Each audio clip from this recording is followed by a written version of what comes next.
Good morning, everyone. I suppose we should talk about the test, shouldn't we? Yeah. So what the heck happened? Yeah. Because from our end, looking at the grades for it, like, the test was apocalyptically bad. You know, like, we didn't publish the class average, but it was 32% when you take into account the people who didn't write and take those zeros out of the calculation for the average.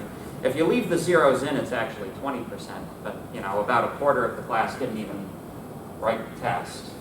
Some of those are MSAPs, of course, and so those people will have 70% exams, which personally I wouldn't want to write a 70% exam, but you know, it's their choice to have MSAP'd it, and whether they have extenuating circumstances. I'm actually surprised that the MSAP office even granted the MSAP, because they're not supposed to for things over 25%, but you know, be that as it may, probably there's still some extra pieces of generosity floating around because of the whole COVID situation.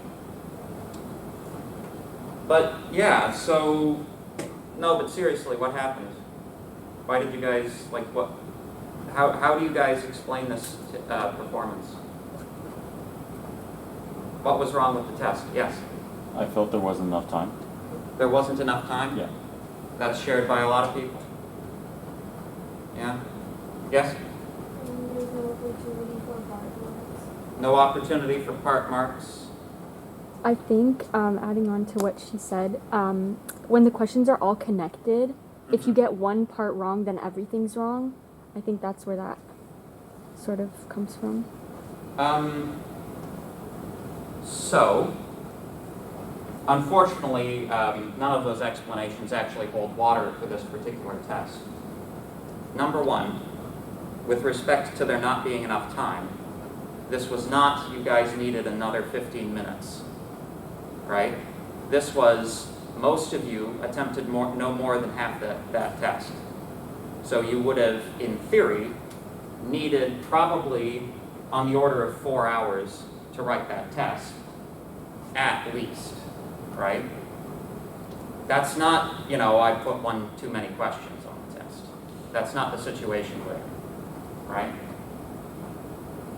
Number two, on that front, like, I could knock 10% off of the value of that test, and nobody who is currently failing would pass. So there's like a big gulf between the people who passed and the people who failed. Like, the people who failed badly, and that was 80% of the class, right? So, with respect to it not being enough time, in order for it to have been enough time, I would have had to have tested, it would have had to have been an assignment, right? Which, it's not an assignment, it's a test, right? So that's number one. With respect to there being no part marks available, there are actually part marks available. The test, not all of those test cases are created equally. Some of those test cases are for very simple inputs to your program. Some of those are for the more complicated ones. So you do have graduated marks for more correct answers. It's not all or nothing, right? Now, what you might mean by that is I expect marks for programs that don't work at all, right? It's like, you know, the problem with me not giving any marks whatsoever for programs that don't even compile, for instance. And I personally do not feel it is unreasonable on a test where you have the compiler in front of you to be able to submit question answers that will at least compile. Like, it's another thing when it's a written test, right? On a written test, you don't have the Python compiler in front of you. You can't check to make sure that your work actually compiles. But given that it was right there in front of you, you could run your program, see whether it compiles or not, submit something that compiles. Like, so far as that goes. So let me give you some of my observations then with respect to this test, because, you know, I took the liberty of looking through the submissions. It seems to me that there are, like, a lot of very fundamental pieces of knowledge missing from a great deal of the tests that were written. And this is not all of them, right? But if this applies to you, then you'll probably know that I'm talking to you. Problems with understanding what a return statement does. Problems with understanding how a loop works, right? Problems even understanding how if statements work, you know? These were the very, very basic constructs that we covered right at the beginning of the class. They are absolutely fundamental and critical for everything that we are going to do in this class. And the fact that on this midterm, you know,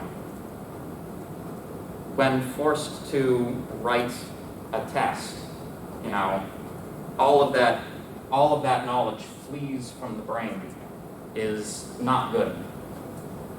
It's not good, and it's, again, apocalyptically not good. Because, like, I've got material to cover in this class, right? Like, we're now on to classes, which is a difficult topic if you have that information, right? So I don't know, like, does 80% of the class not even have, like, the fundamental requisite knowledge to even get this lecture? But I can't not cover this, right? There are certain topics which are prescribed by the department that we cover in this course because they are absolutely fundamental to any further computer science courses that you would take on offer by this department. You can't not know what object-oriented programming is in your second year courses, for example. And you especially can't, it's not acceptable to not know what a loop is and does, you know? So we're in this position where I'm not even sure that this lecture is going to be, like, useful to most of you. And, you know, you guys got a lot of studying to do and not a lot of time to do it in. If you want to succeed in this class, you're going to have to start working harder at it. You know, there's really no two ways around it, because that's not acceptable performance on a test. And, you know, those of you, you know, the three of you, and I'm probably speaking to the camera right now, the three of you who got, like, in the 70% range, then, you know, you're doing okay, you know. But, like, this is, you know, this is not good. In order for, like, it is necessary for me to maintain a certain level of objective standard with respect to programming skill in this class, because the whole rest of the degree program depends on it, right? Like, to some extent, you know, I think we've all felt this happening. There's been a certain, shall we say, loosening of the standard, particularly over the years of this goddamn COVID pandemic, right? Well, I don't know if it's been high school. I don't know if you guys are fresh out of high school or whatever, but, like, high school has very clearly not been preparing people for university. You know, it's been a known quantity by the universities that high schools have been boosting the grades for years now. Like, the University of Waterloo actually has developed a secondary system that judges the quality of high schools based on the performance of their students once they reach Waterloo, and they've been actually selecting people for Waterloo on that basis because the grades coming out of high school are basically worthless at this point, right? So, you know, it is correct for this class to have these type of academic standards. I don't know what on earth you're going to do if you decide to take a third-year course, you know, and I let you slide through on this, you know. So, long story short, I'm not going to be adjusting the grades because I think it was a very reasonable standard. I think it was a very reasonable test, and I think that, you know, for one reason or another, you guys performed very poorly on it. I think that making it open book was actually more harm than good as well. I think, like, looking through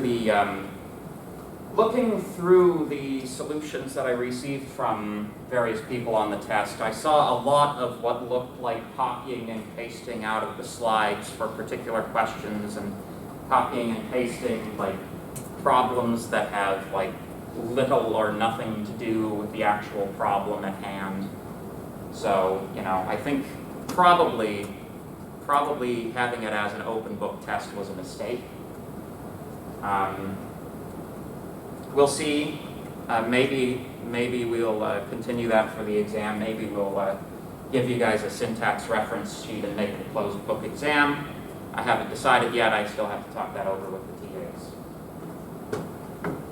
Does anybody have anything to say about any of that?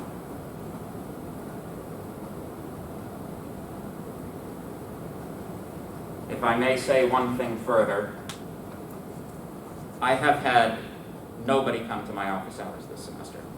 Not one person. And that's not good. Because clearly you guys aren't understanding the material. And you're also not seeking the help that you need to understand the material. You know? So, again, it's not going to get easier from here. Question? Was the highest mark on the midterm in the 70 range? No, the highest was 94? Yeah, thank you, Hannah. Yeah, okay, so let me talk just briefly about the test construction, because, you know, this isn't the first test we've run. This is also not even the first test of this type that we ran. We, like, prior to the pandemic, this was the normal way that we were testing people, right?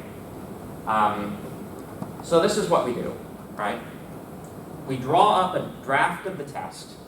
A couple of the TAs aren't allowed to look at it prior to the draft being complete. The TA, one TA, in this case, one TA, wrote the test blind. We timed how long it took that TA, right? We actually adjusted the questions down because it took that TA too long. Believe it or not, question 2A, the one with all the if statements, was originally twice the length that it ended up being in the final version. So we adjusted it down. We had another TA write the test, and it took them half an hour. We thought a reasonable time factor increase on a TA's writing time is a factor of 3, so that's how the length of the test was decided. So, you know, it's not like we're just, you know, spitballing here. We have a methodology, you know? Anyway, are there any more comments, questions, concerns about any of that before we move on to our lecture today?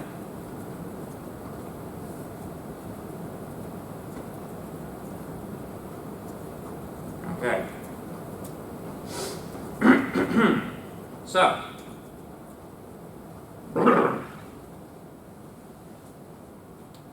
let's talk about classes then.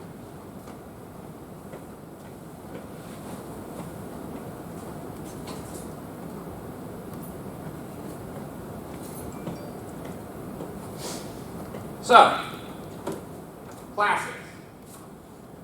Object-oriented programming. Up to now, all of the programming that we've been discussing in this class has been what we call imperative programming. That is, you write a sequence of instructions, and the computer executes them. You know, you might be writing functions, you might be writing loops, but at the end of the day, you go through a sequence of instructions in a particular order as determined by the structure of the program. Object-oriented programming is an extension or an adaptation of imperative programming, which allows a larger set of fundamental abstractions which simplify the act of writing code. So far, we have been dealing only with instructional abstraction, right? We write functions. The purpose of that is to take a series of instructions, package them up, give them a name so that they can be referred to later, run repeatedly, etc. So we don't have to think about the contents. Classes combine instructional abstraction with data abstraction. So we are now in a realm where, in addition to packaging up instructions, we are also packaging the information that is relevant to the running of those instructions. This, roughly speaking, is the power of object-oriented programming. Once programs reach a certain size, instructional abstraction becomes insufficient to manage that large program. You need the ability to further modularize the program, and classes are the way to do that. So, some very, very key pieces of nomenclature for classes. We need to know what a class is, and we need to know what an object is. All right? So, a class is a description or a template. An object is that thing which the template describes. It's like the difference between a function being written and a function being run, right? When you write a function, that does not mean that the function is executed, right? It is not executed until you provided inputs and you hit enter. With classes, it's a very similar idea. The class describes both instructions and data, but it does not have, shall we say, physical form until an object has been created from it. The word that we use to describe the creation of objects from classes is instantiation, or the creation of an instance of. So, when we say that an object has been created with a particular class, we say that object is an instance of that class. In terms of analogy, let's imagine we have a class describing cats, like house cats, right? House cats will have certain common properties, right? They'll have claws and whiskers and pointy ears and be cute, right? They'll also have a common set of actions, or, sets of instructions they follow, Purring is an action of a cat. Scratching the back of your couch, action of a cat. Using a litter box instead of pooping on the floor, that's something that cats do. So that would be, like all of these things which I've just described, those would be aspects of the class cat. The distinction between that class and an object is the distinction between saying, these are the properties and attributes of a cat, and this is Bartholomew, my cat. Right? This is a physical cat. I know there's no physical cat there, but use your imagination. the class may be instantiated many, many times because it's a common description of many different things, right? You know, you could have 10 different cats. You could have them of various breeds, you could have them of various coat colors, you could have them of various sizes, and you could have them of various sexes. All of these would be data that would be particular to the instance of the class representing that cat. So, for example, inside of the cat class, you would have a sex variable. And it would be either male or female, 1 or 0, however you want to record it, right? When you create an instance of that class, it is necessary for you to instantiate that class with the data that is pertinent to that object, right? So when you create, when you create an object, when you instantiate Bartholomew the cat from the class cat, it is necessary for you to tell the computer this is a male cat with a, flecked tabby coat, and he's, 12 pounds. All of these types of, all this information has to be provided, because the computer doesn't know anything unless you tell it. So, any questions about that so far? That's like our rough introduction. Cool. So,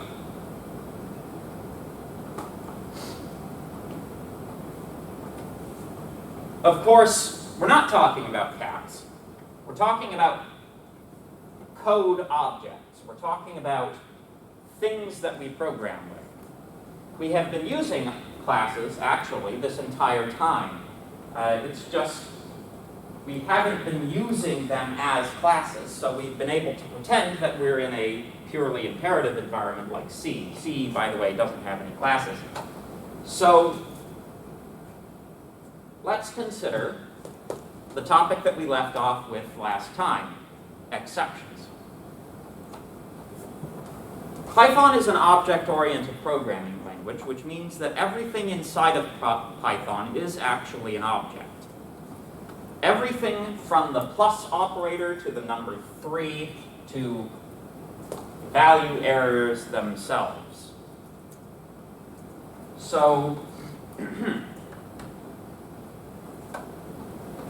so let's consider this situation, right? What if we want a customized type of error? We've got all of these different types of errors available, but it's entirely possible, because programming puts you in a lot of new and novel situations, it's entirely possible that this list of errors may not be applicable to your particular situation. You might need something that's not on the list. So what do? Well,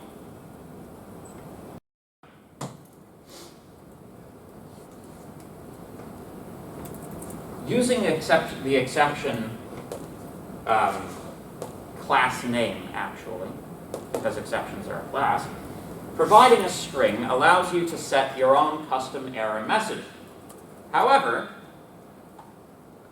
when you run that, the type of exception which is raised is just the base class exception. It's not a value error, it's not an index error, it's not any of those types of things, it's just an exception. It does print out the error message that you have provided, but that's not necessarily useful if you're using this in a try-catch or a try-except scenario. What if you want to produce a special type of exception that you would write a special type of except block for, right? This doesn't support except matching.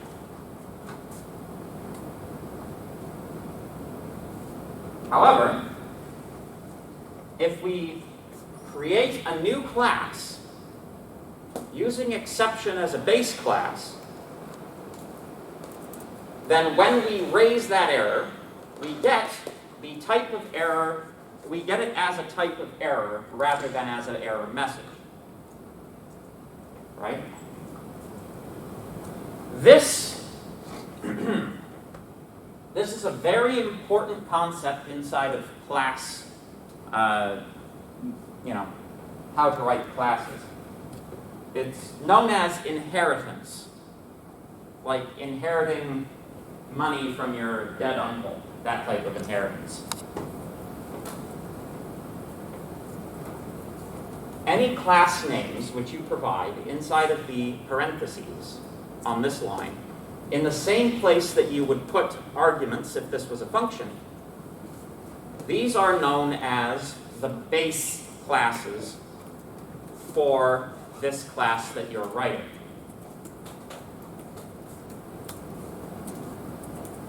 The class that you're writing will acquire any methods or attributes of the class that it's inheriting from. So whatever is contained by the exception class will now be contained by my error, because it kind of just yoinks it all up. It slurps it up. Now, we're not actually wanting to do anything fancy here with this particular class. All we're interested in is taking the exception class, giving it a new name so that we can use it inside of except clauses. So, rather than provide any additional information, the keyword pass is used. Now, pass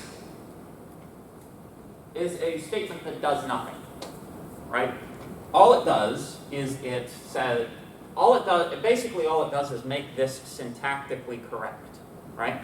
Because if you were to provide this class definition and then provide nothing after it and then, start writing things underneath of it, Python would not consider that to be syntactically correct, because anytime you have a colon at the end of the line, it expects the next line that is going to be indented.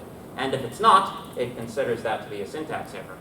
So, this is what pass statements are used for, generally speaking. There is valid use of them, right? Just because they don't do anything doesn't mean they don't have a valid use. But, aside from just holding it, like being a placeholder that doesn't do anything, like literally nothing. But, yeah. So that's one way that you can use classes. Any questions about that?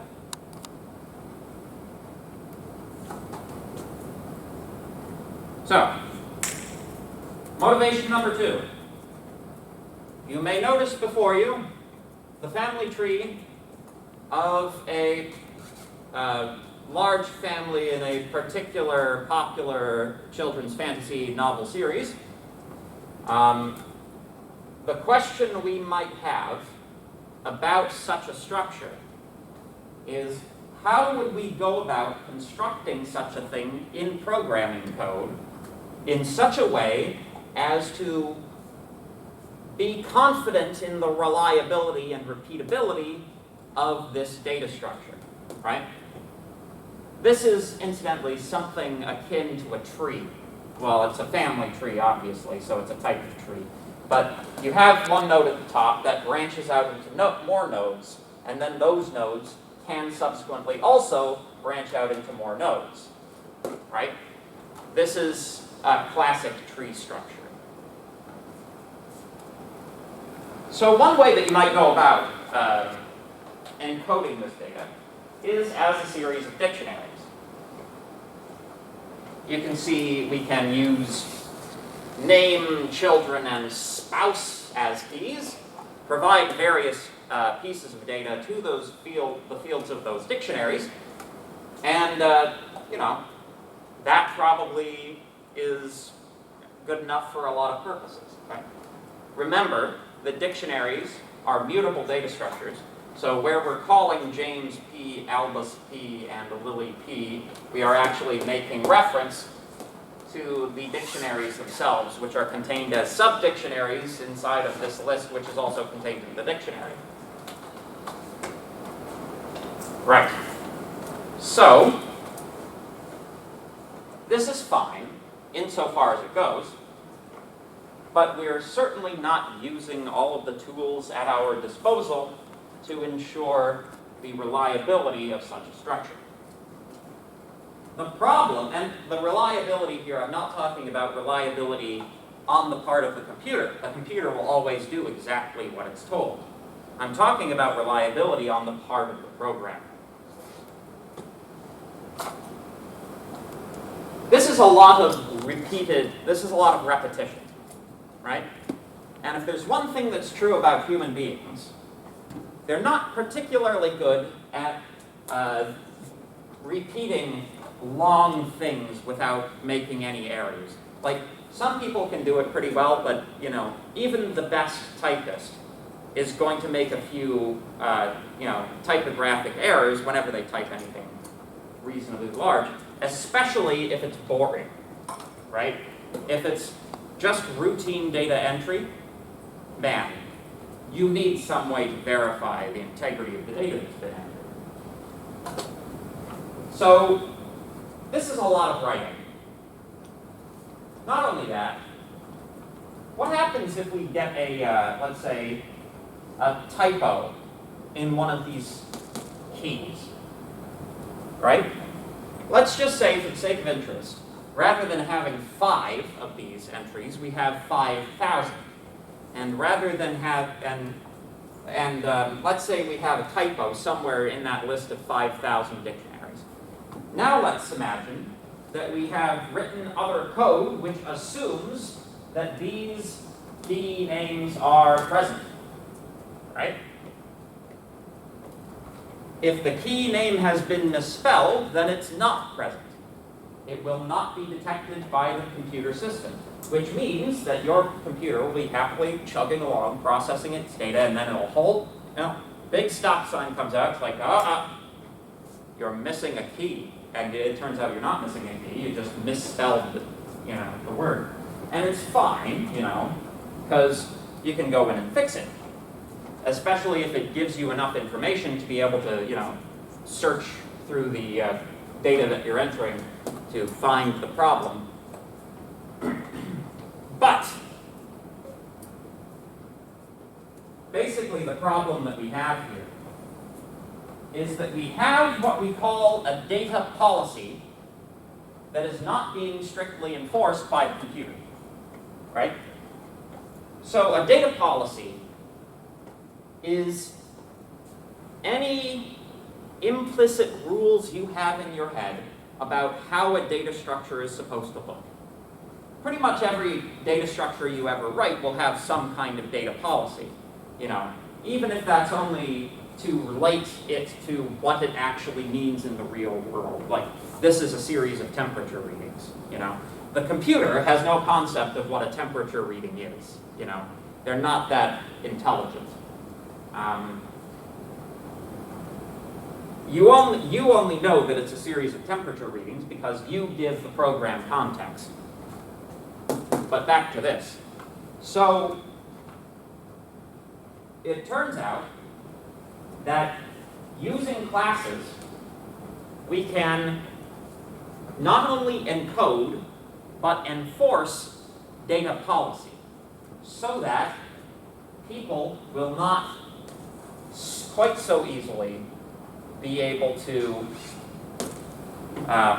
violate it and cause problems for you. So,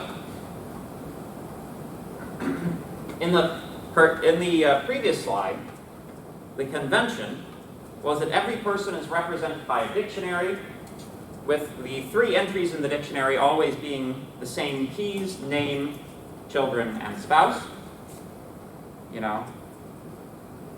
I already talked about these points. Another thing that's kind of useful, there are certain Python functions which allow you to interrogate the identity of classes, right? You can tell what a thing is by calling either type or isInstance, right? If you're just using a dictionary for all of this, that function won't return anything useful, right? It'll just tell you it's a dictionary, and it's like, yeah, well, sure, it's a dictionary, but what does that mean? What does it mean? Give me more information, you know. Whereas, if you create a class called person, and you use the type function, it will tell you that you're dealing with a person, which is distinct from a dictionary. So, good. So, what we want to do is we want to use classes to create a custom data type that represents a person, and we want to give it slots for all of the properties which are relevant in the previous description. So,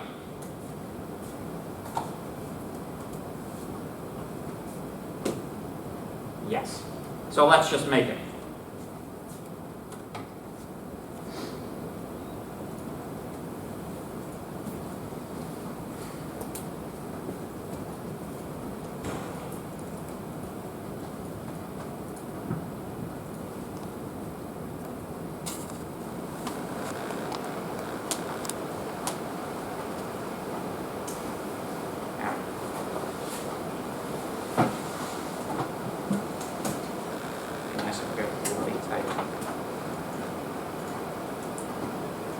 So, that's good. I'll just flip these. All right. So, this is how you write a class. In the same way that you use the def keyword to define a function, you use the class keyword to define a class. In the same way as you declare a function, you then pick a name for the class that you're creating. In this case, let's call it person. You then provide a list of the objects which this class inherits from. In this particular instance, we don't want to import anything aside from the most basic definitions, which are provided by Python by default. So, we'll just leave it empty. There we go. Everything at one level of indentation from here forward will be inside of this class. Let me just kill the lights a little further. Is that a little better? Maybe. Is that better? Good.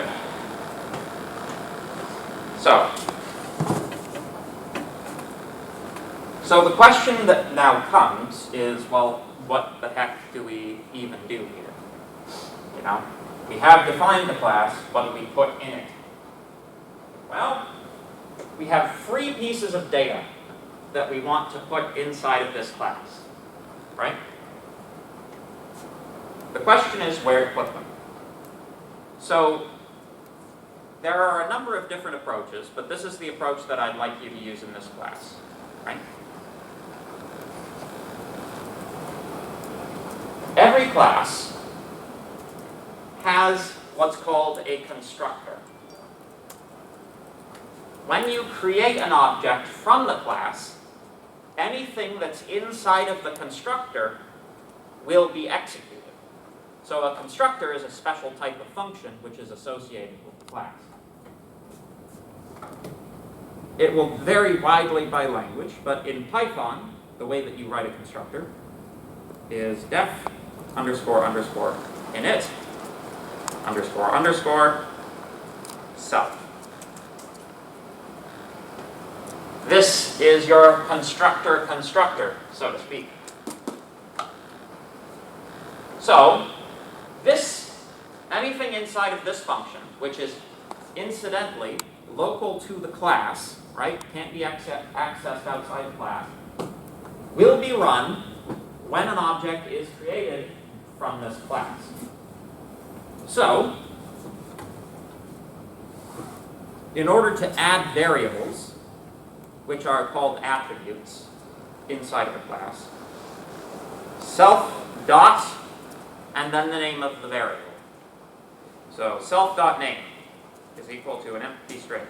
Self.children is equal to an empty list. Self.spouse is equal to an empty string. Now, these are obviously blank initial values. If we wish to populate these fields with data, we don't do that inside the class itself. Again, that's like, it's the same reason that if you want to run a function with particular values, you don't put those values in the function itself. You call the function and provide those values. It's the same idea, right? So far as it goes. The way that you create an object from a class is as follows. Let's say Nick is equal to person, just like that. So you call, it looks a lot like a function call, right? But because this is a class name, what it's doing is it's actually stepping into the class, finding the constructor, running the constructor, taking the reference to the class that the constructor just created, returning that as the return result of the constructor invocation, which I am then assigning to a variable. Right? It's returning a reference, I'm capturing that reference, putting it in a variable. That allows me to make reference to it later on. So, just let me make sure I didn't make any syntax errors. Icon 3, topic, 8.high. There we go. It's not actually printing anything yet, but it didn't fail, which is success. So the question then becomes, how does one go about accessing these attributes? Well, we use what's called dot syntax. So if you want to access, provide a value, for example, to the name field,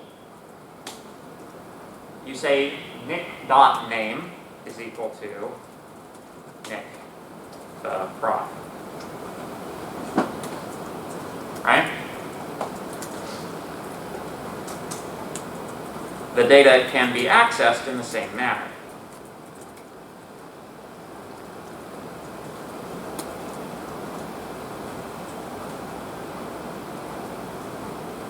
There you go.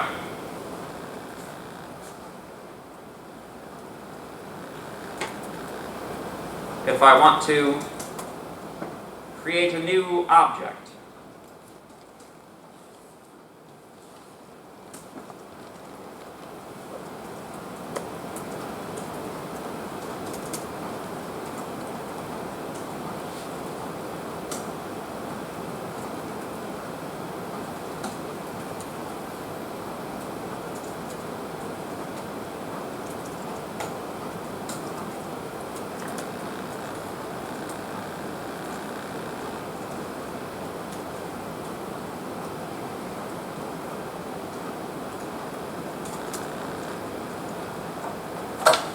so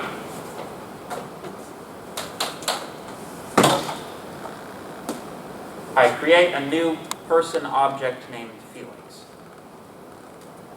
I give it a different name. Very, very important to note. Just because they're the same class does not mean that they share data, right? The name field of this person object does not communicate with the name field of this person object. Once objects are created, they don't communicate, they don't share values the way that lists, like different declarations of the same list will. That's not how it works.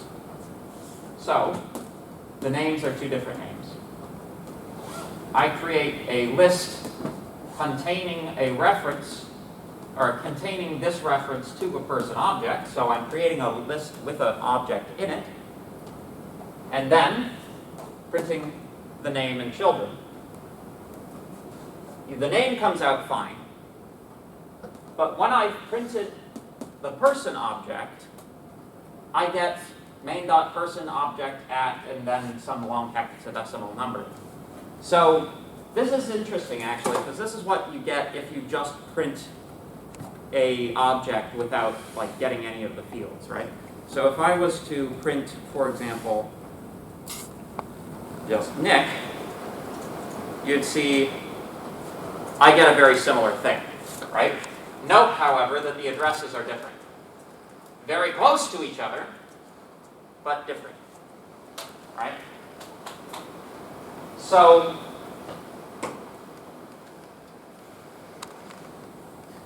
there are certain things, and like this is kind of a preview of a few slides later in the lecture, but we're sort of here now, so we might as well continue.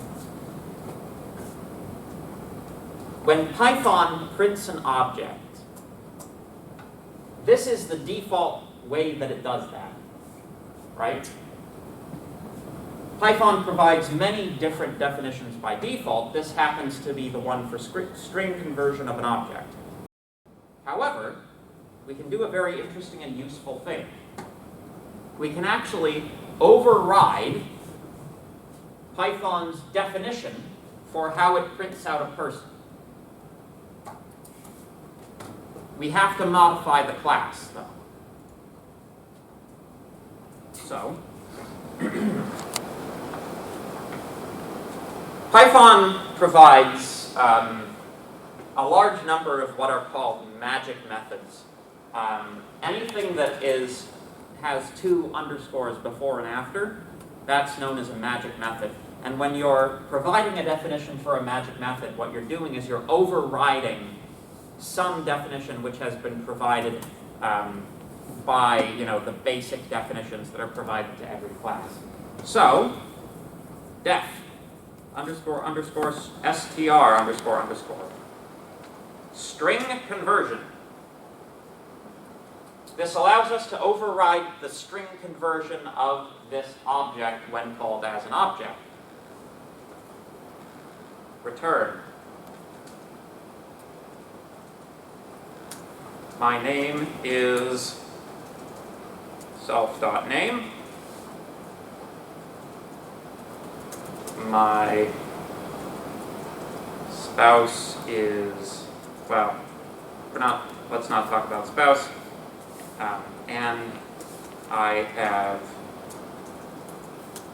length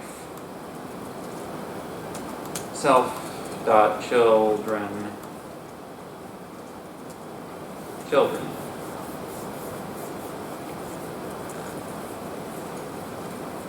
So now, we get an error. Oh, right, gotta string convert that because it's a integer. There we go. Boink. There we go.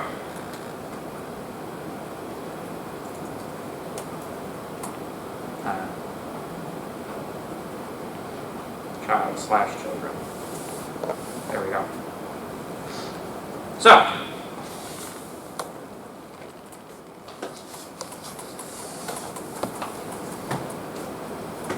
when we print Nick, rather than printing it in the manner it's defined here, we get this string which I've inserted instead. My name is Nick the Prof, and I have one child/children. This definition overrides the original definition that is provided by Python.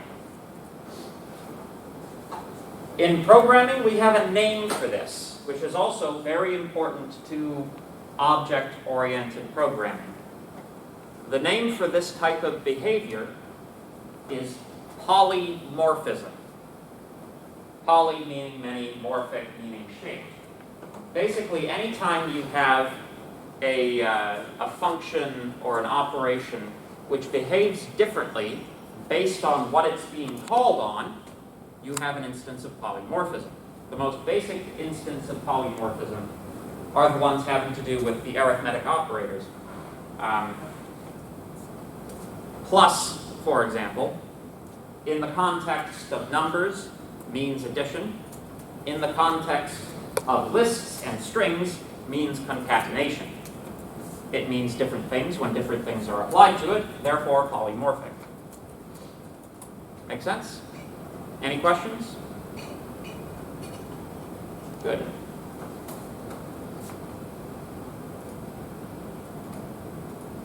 So,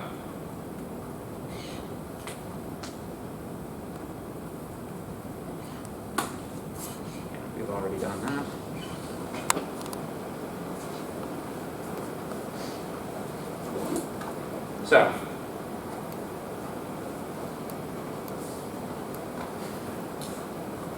So far, so good. However, with this example, we've only very briefly touched on what you can do in terms of packaging functional abstraction up with the data abstraction. So far, we've only talked about the data abstraction, except for that bit where we talked about string conversion. So we're packing up three variables as if they're one thing, right? The real key strength of object-oriented programming is that this allows us to package up common functions which would be applicable to this data inside of the class definition itself. Therefore, anytime you instantiate that class, you also have access to a set of functions which apply to it. Not only that, but the manner in which you access these variables can be restricted so that in order to modify the values, somebody, say another programmer, has to go through your methods. You can control access to the data. You can, for example, make sure that nobody's putting the wrong values in here. Nobody's putting like children 3 when it expects a list of references to other person objects, right? You can check for that, and then you can reject it if it's not being used properly.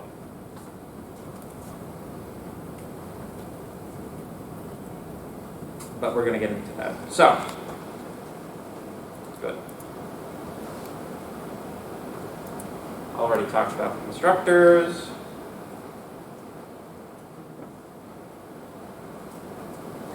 So, what you call the elements of a class will depend greatly on what language you're using. I personally think the C++, what C++ calls them, is the best one I've seen so far. But in Python,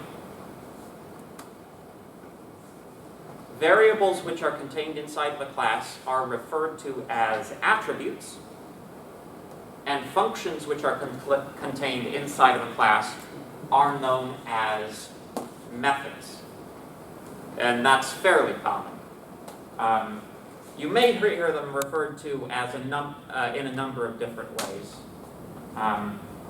You sometimes hear them called fields. You sometimes hear them called members or member variables. You sometimes see methods called member functions. Basically, if it's a verb, then it's a function, and if it's a noun, then it's a variable.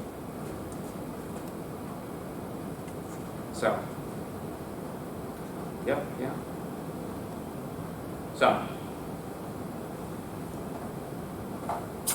So in addition to overriding the definitions which are provided by Python, it is also possible for us to stuff these classes with our own custom purpose definitions. So, it is perhaps useful to know whether or not a person is married or not. So, if you want to write some, basically this saves you the trouble of having to perform the check everywhere, right? So def is married. Self. If self.spouse, spouse is equal to an empty list, or self.spouse is equal to none, return false. Of course, the other thing we could do is just, return not this, and that works as well.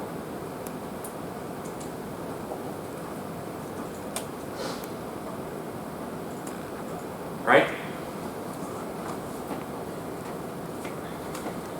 If either of these are true, then the whole thing is true. Not inverts it so that false would be returned if either of those conditions are met. So,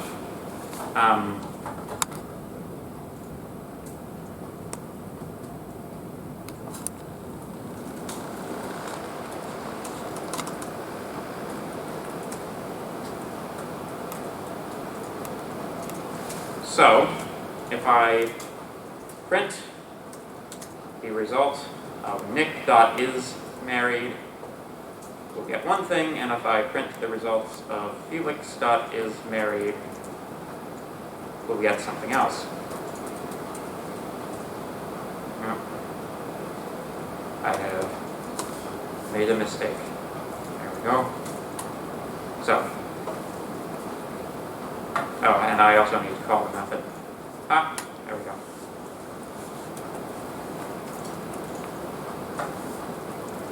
So,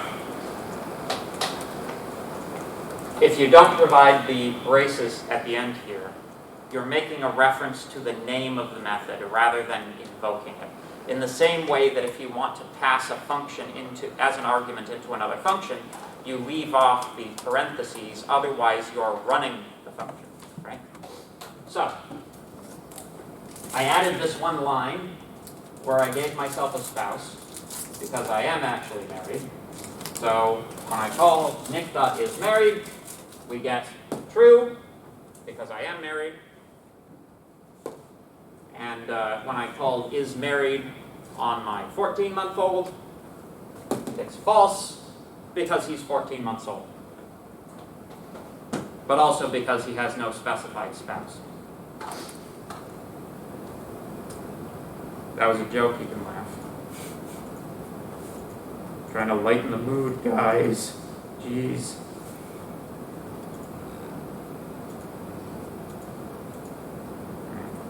So, any questions about any of that so far?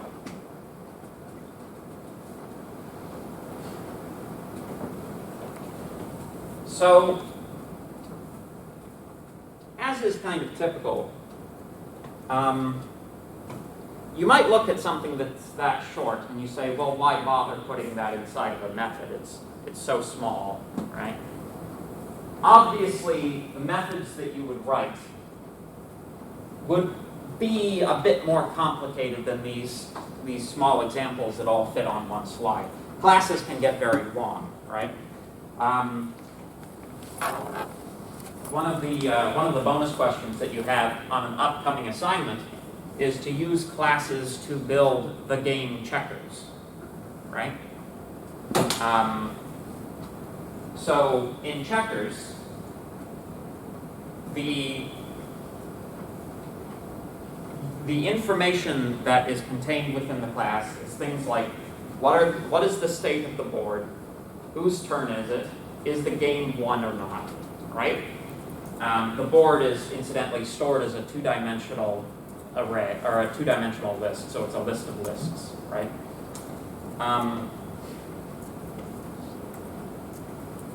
Methods are things like check to see if a move is valid, parse a move, Parsing means to read a string and obtain values from it. So that the user could enter 2 coordinates on the checkers board, and that will, in theory, move a checker from one coordinate to the other. You specify the checker you're moving and where you're moving it to. Everything should work. Things like actually moving the checker. Things like checking, most of the work in the checkers game is actually only, it's specifically checking to see if the move is valid.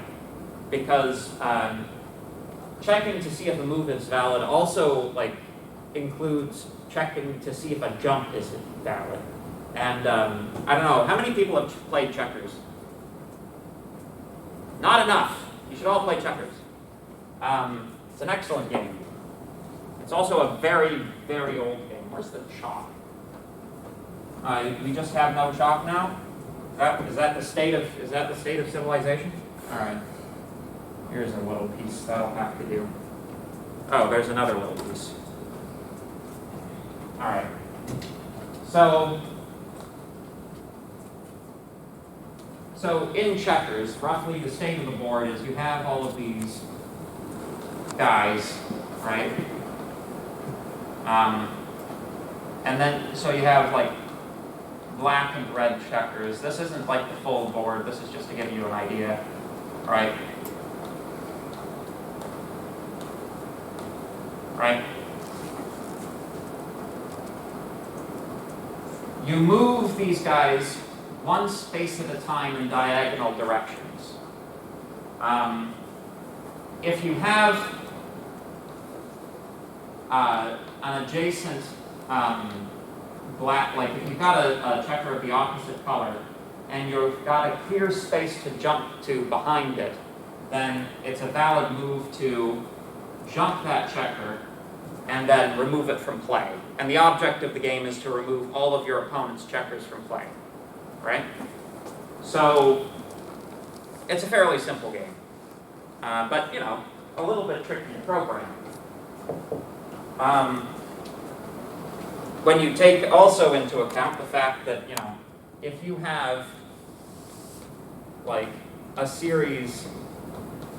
a long series of checkers and one guy here, you can actually capture, capture, capture, capture, all in one move, all in one turn. So you can chain together jumps, and that makes the algorithm for determining whether a move is valid somewhat more difficult, because you require a loop to do that. But yeah, so you take all of that together, combine it with a string printing method that actually prints a checkers board, right? And you have actually produced a working game inside of your computer in the course of this class. And, I think that that's kind of cool. It's also a bonus question, if that made you worry. So, pretty sure checkers is a bonus question. Yeah. Anyway. So, good.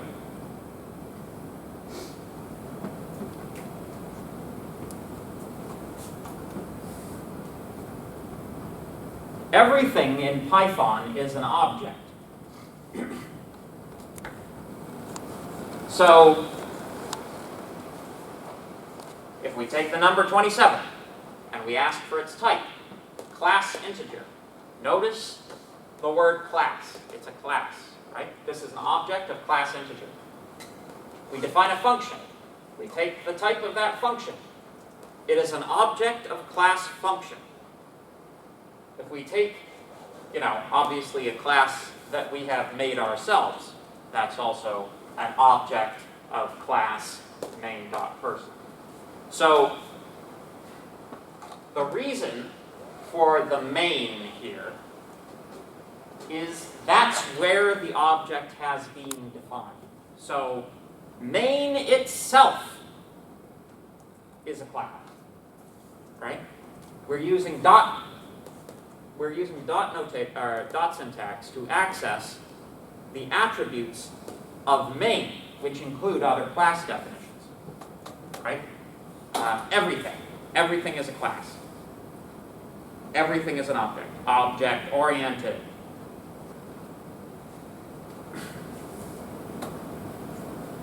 Class definitions define attributes, properties, variables, members, or methods that are common to all instances of the class. Attributes of a class or an object are referenced using dot notation, as we've already stated.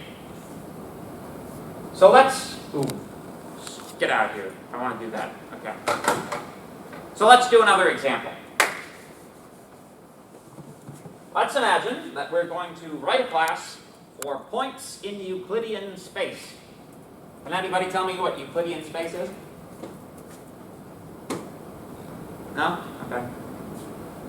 It's regular, two-dimensional geometry. So points in space. Stuff like that. So, let's create this class.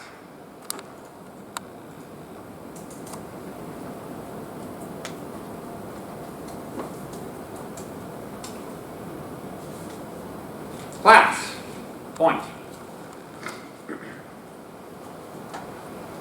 Let's not worry about inheriting from anything right now. What does every class need in order to be initialized? Yes. Initializer. An initializer or a constructor. Thank you. Def. Init takes self as an argument. What characterizes a point in two-dimensional space? What do you need to know about it? Yes? The x and the y coordinates. Excellent. So, that's a pun. Excellent. Get it? Yeah. All right. Self.x. Self.y. So, I'm going to show you something a little bit cool now. Unlock. Where's unlock? There we go.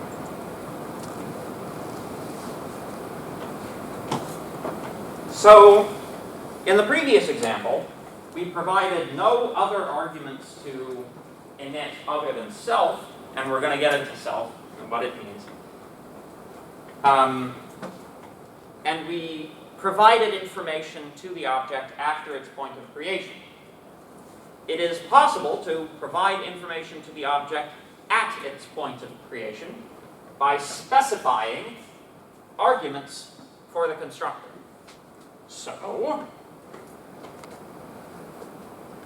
if we say, for example, x0 and y0, and we use them in the class definition, or the constructor's definition, like so, then we can initialize points which require, you are required to actually provide coordinates for the point at the point of its creation, so to speak.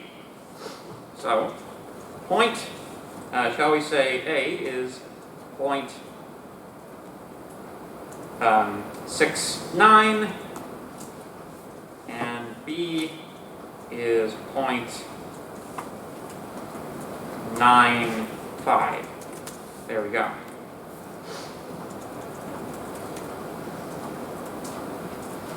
Print A. Let's take a look at what this does. So, we know we've created a point object. However, it's not necessarily useful. This is not necessarily useful information about that point for our purposes. So, let's override the string conversion method. Def _ string takes self. I'll get to explaining self in not too much time. For now, just, don't worry about it. So, when writing points in Euclidean space. The mathematical way that you usually go about writing that is something like that with round braces, which I'm sure you're all familiar with. So let's seek to replicate this inside of Python. String convert self.x. It is customary that x comes first. String convert self.y. There we go. Now let's try it again. And you can see we now actually get to see the actual coordinates printed out when we ask to print the method, or ask to print the object. So, what are some basic operations we can have with points? Yes? Addition. Sure.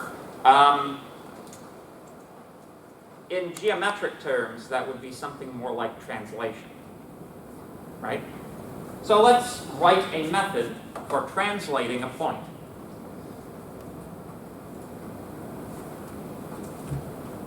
Def translate takes self and a delta x and a delta y. Self.x plus equals delta x. Self.y plus equals delta y. Very, very straightforward. We simply take two arguments and add them to the existing x and y values.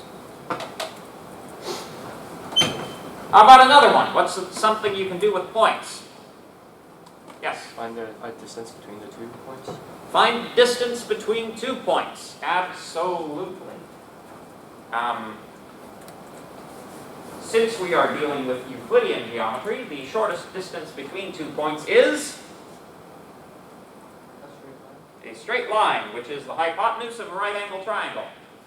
So, all we need to do is come up with yet another implementation of our long familiar Pythagorean theorem. So, def, distance, self, and other. So,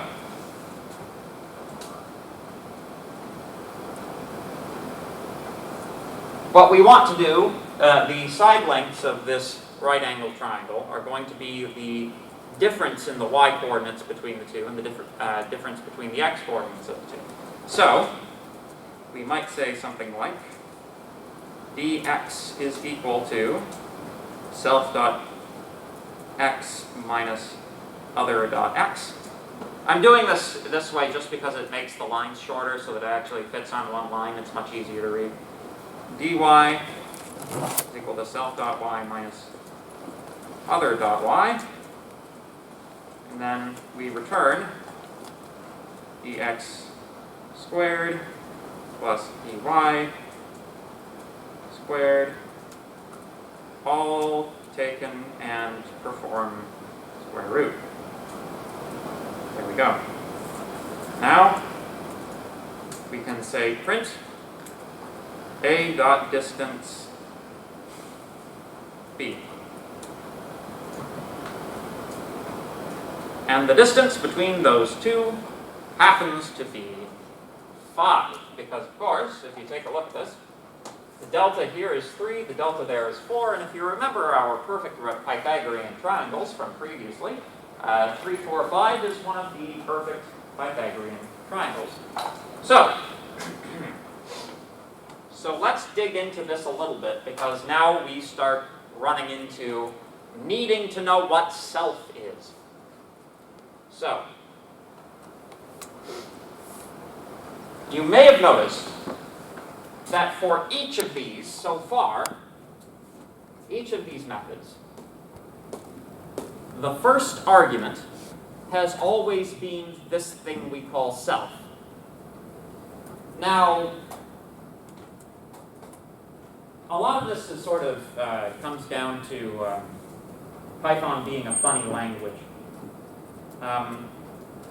So you might hear me complain about Python a little bit, but I'll try to control my temper.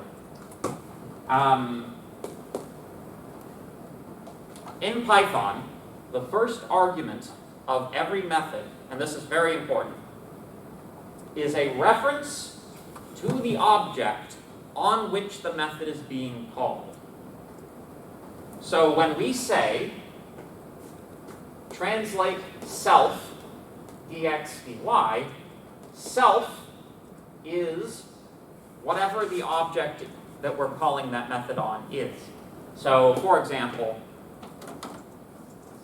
I see I didn't actually use the translate method. Let's say we do a.translate 1, -2, or 3 is fine. And there we go. So you'll see we translate 6.3 to 7.6, or 6.9 to 7.6 by moving a 3, pardon me.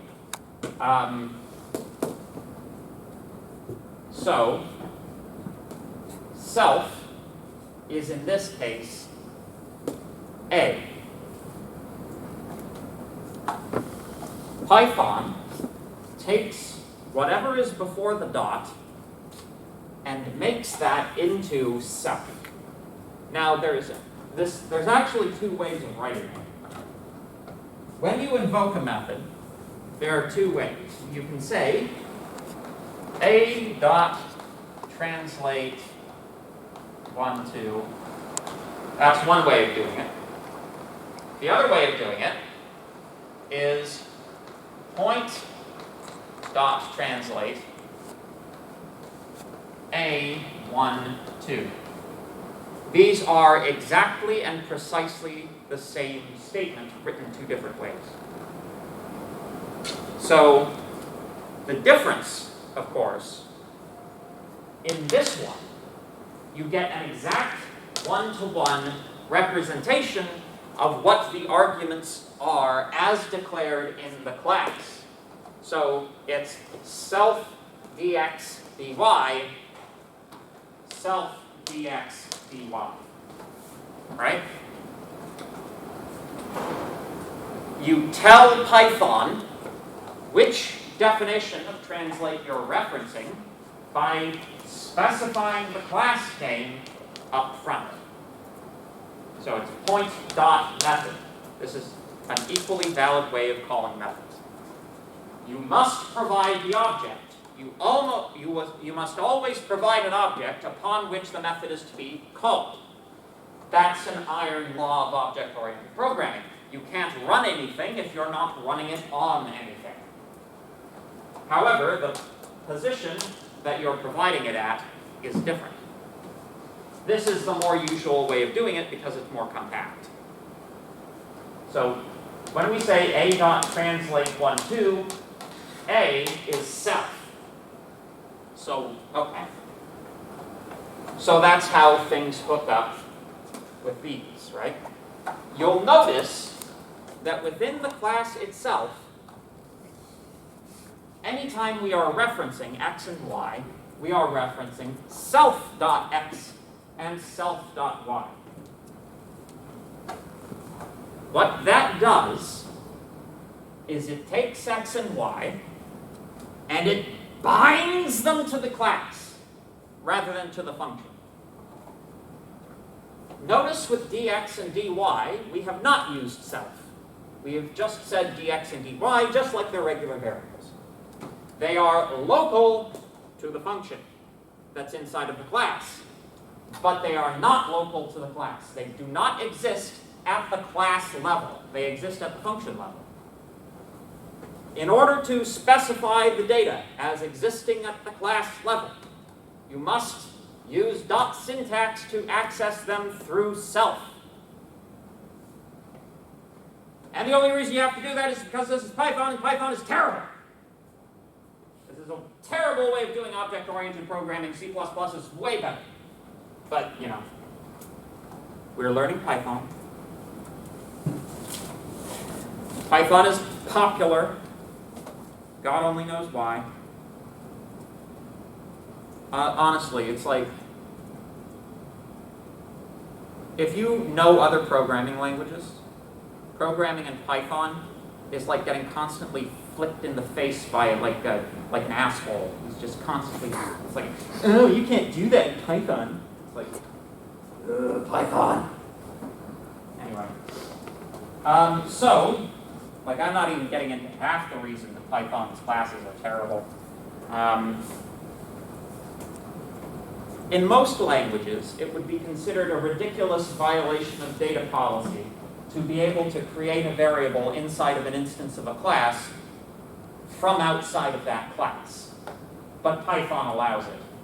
Python even allows the creation of and overriding of methods that are inside of classes from outside of those classes. You know, it's ridiculous. Actually, it's so ridiculous that one time one of our students like completely shattered the auto grader, and we had to we've spent the last year and a half cleaning up after the fact that one student wrote 4 lines of code that will make you pass any test case. Yeah, it's amazing, right? So this is how they did it, right? The test cases rely somewhat heavily on equality comparison, as you might guess, right? It's like, in order to compare to see if 2 values are the same value, equality is what you do most of the time, right?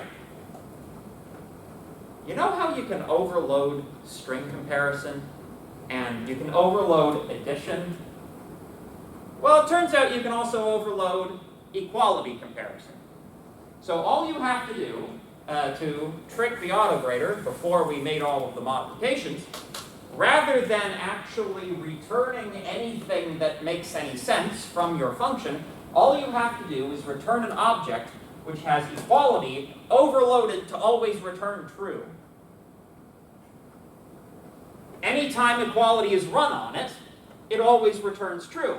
And therefore, like you wouldn't pass every test case in this course because, some of them are not just equality comparison. But you'd probably get 80% in this course by not having to write another function for the entire duration of this course. Fortunately, we caught it, we fixed it, and I'm not going to tell you how. Because if I told you how, then you'd find a way to break it. Yes? What happened to the student? I offered him a job. Did you? Did you? This is like Catch Me If You Can? Well, I mean, if you demonstrate that level of understanding, wow, okay. And the other thing is he kind of he didn't I talked to him afterwards about it. He wasn't trying to completely destroy everything. He was just hey guys, do you think this would work? And then he posted it to Piazza, and it's you just broke everything. And he's oh, I'm very, very sorry. It's he was very contrite. So, but yeah, if you demonstrate that level of understanding of how everything works, then I think you'd probably make a good TA. Didn't end up taking the job though. Yeah. Could we try and intentionally break it and then use that solution to come to you for a job? We're looking for internships. We'll see. You can try it. We've locked it up. We've locked it up pretty firm at this point. So, you're welcome to try. It's a good test of the system. But if you manage it, please don't post it publicly. Oh no, I just want the job. Yeah. Okay. All right. Yeah, because it's we're not the only program that uses Jupyter, So, we've informed the relevant authorities, but whether or not they've actually listened to us is another thing. So, who the heck knows? Anyway, what were we talking about? Python is terrible. Yeah. Yes. If you learn nothing else from this class, it should be, once you have a reasonable understanding of Python, your very next thing should be to learn a real programming language. Like, okay. Anyway, so, self. So it's a scoping problem, right? When you're referencing self, you're referencing things inside the scope of the entire class, rather than just inside the scope of a particular function. Sometimes it's appropriate to have, like these variables wouldn't mean anything outside the context of this function, right? So it's appropriate for them to be local at this level. But, you know, and the other thing that keeping them local means is that there's no degree of interference with the same names being used in a different function of the same class, right? There's no contradiction or, you know, these are in different scopes, so they are different variables. They don't communicate or hold the same value or anything like that. Unless Python is extremely broken. And, you know, I'm always, every time I run this course, I discover a few more ways that Python is terrible. So, you know, who knows? Anyway, so enough said about that, I think. So, as done in the slides, the only thing different between our implementation of point and the one in the slides is they have included the ability to scale a point relative to the origin, which, you know, may or may not be useful to you. You know, I think that's easy enough that we don't need to go over it. Are there any questions so far, by the way? Yeah. Are classes mutable? Are classes mutable? Yes. What makes them mutable? So, okay, good question. So, the question, like, what makes a class mutable is the same thing that makes a list mutable, Okay. right? When you create a variable that contains a class, right? Say, you know, right here. In the same way that a list is a reference to the list object, because lists are objects, we can stop pretending that lists are primary data now, and we can say that they are objects, which is correct. In the same way that a list has certain aliasing properties, because this is actually a reference rather than directly the thing, the same thing is applicable to objects. So if you, for example, you know, say something like Felix2 is equal to Felix, that creates an alias because it's mutable. Yeah, it's because you're passing around memory references rather than data directly. Make sense? Good. Excellent. So, yep, we've already talked about the string method at some length. Yep. Here we go. So speaking of equality overloading,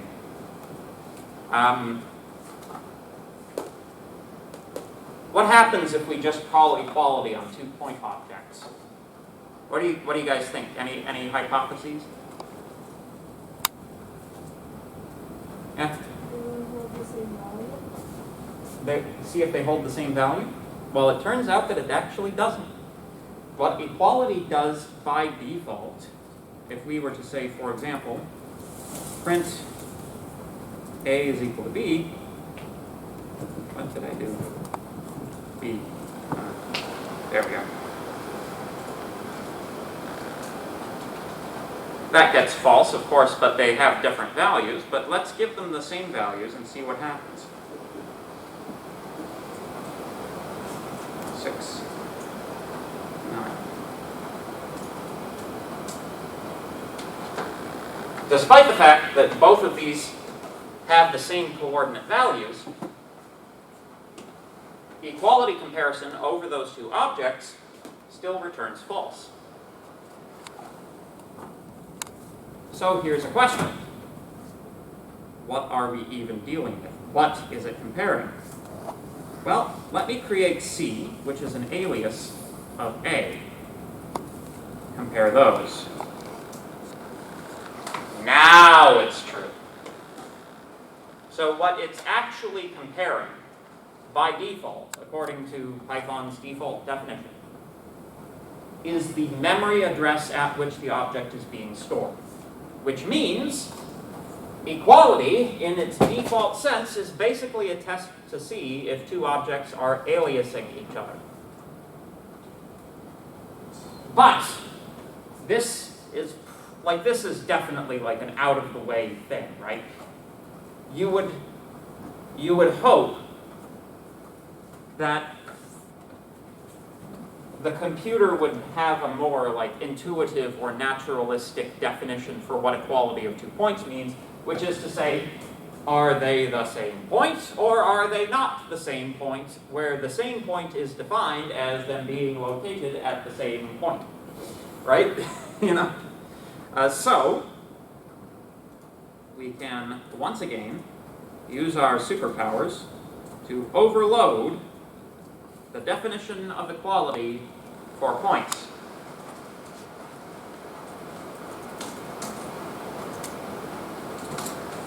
What we want is we want equality to be true if both the x and the y coordinate are the same. So, if we say self.x is equal to other.x and self.y is equal to other.y, there we go.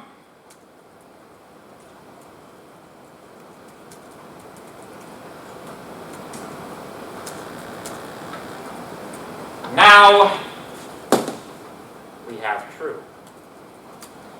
Incidentally, another way that you might be able to do this, if you are afraid, if you fear recursion, although this is not technically recursion because these are different data types. It's only recursion if it's operating on the same data type. If you don't like your definition of equality, definitions of equality, then another way you can test to see if 2 points are the same point or not is by taking the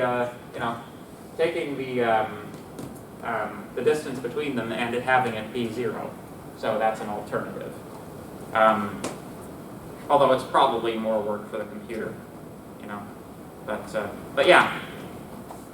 So again, this is things get a little bit fuzzy with respect to polymorphism, right? Because right now, in this definition, we are including instances of equality comparison within a definition for an instance of equality comparison. Fortunately, self.x and other.x are, in fact, integers. However, and this is another reason why Python is terrible, if you were, some kind of malicious goon, and you took self.x and rather than giving it a nice simple integer, gave it another point, this would result in an infinite recursion. Because it's trying to apply equality to a point object. To do that, it needs to apply equality to a point object. There's no base case in this scenario, so it just explodes out to infinity because some jerk decided to put a point object in here rather than an integer. Which is why, if you're programming in Python, it's probably a good idea to try to clamp down on the types of data types that people can put into things, because people can do terrible and stupid things with Python because nothing is checked. It's yeah. All I can do is shake my head at it. But yeah, anyway. So, in the Python documentation, there's a big old list. Let me see if I can.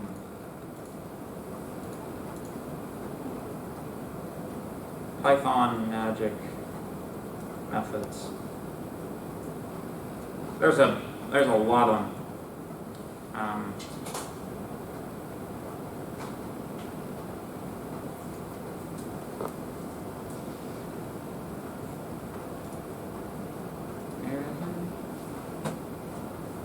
Yeah, so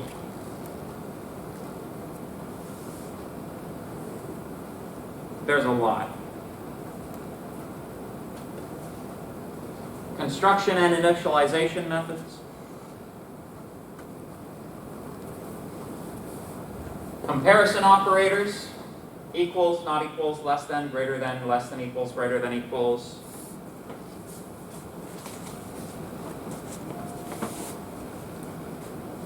Like all kinds of numeric operations. Normal arithmetic operators. Addition, subtraction, multiplication, floor division, which is also known as integer division, division, true division, mod, div mod, power, left shift, right shift, binary, bitwise operations. The list goes on and on and on. There's a lot of them, and you can replace any one of them that you wish. Actually, as many of them as you wish. If you want, you can implement the arcane mathematics of the 7th dimension inside of Python if you really want to. Yeah. So, any questions about that before we talk a bit more in depth about inheritance? Yes. Can you put loops into class? Oh yeah. Yeah, as long as they're inside of a function. Yeah. In the same way that any of the code constructs that we've learned so far can be used inside of a function, they can also all be used inside of classes. You can even define classes inside of classes if you really want to, but I wouldn't recommend it because, you know, it has its uses, but not in this class. But yeah, so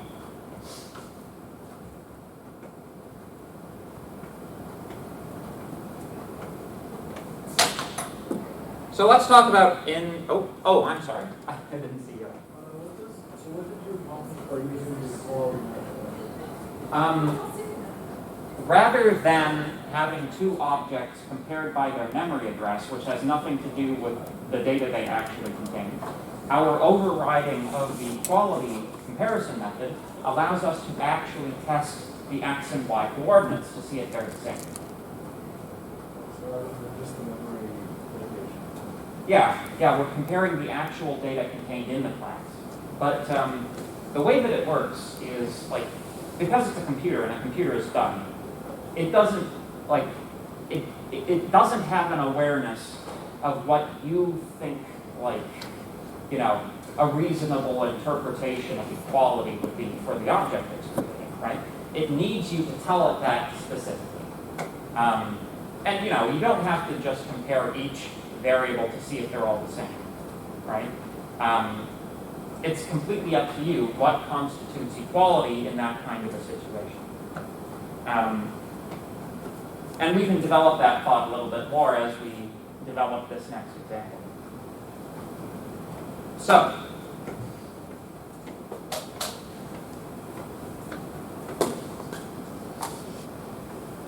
inheritance. So we have our definition of points, which is, that's good insofar as it goes. However, we may want at some point to have something a little more descriptive, right? Let's say that rather than just having points in Euclidean space, we give them one additional attribute, color. So we can have red points or blue points or green points, though all of these are now valid things that we could do. So I'm going to do this as an example. So in order to accomplish this, we're going to create a new class for the so-called colored points. Class colored points. Point with Canadian spelling, thank you very much. Now, remember, think back to when we were dealing with exceptions.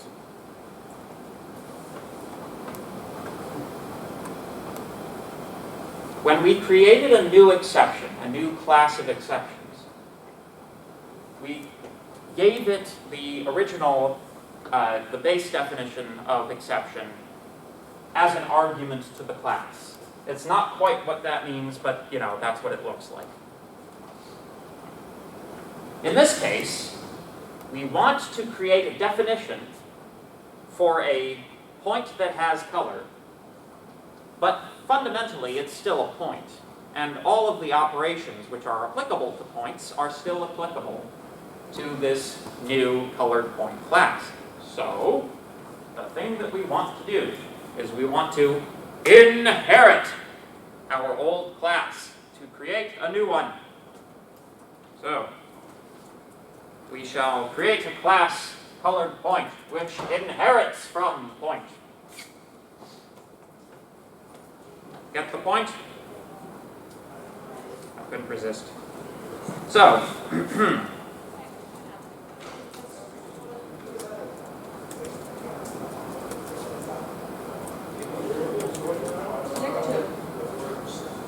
so,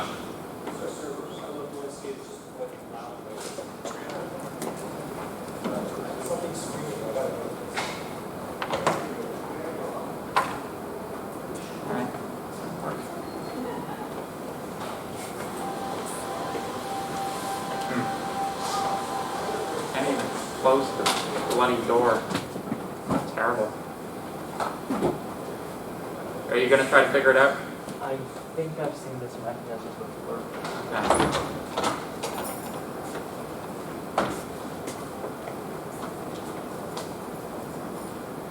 Oh, they're going to be cleaning the floors out there. That's not happening. No? Ah. Well, so it goes.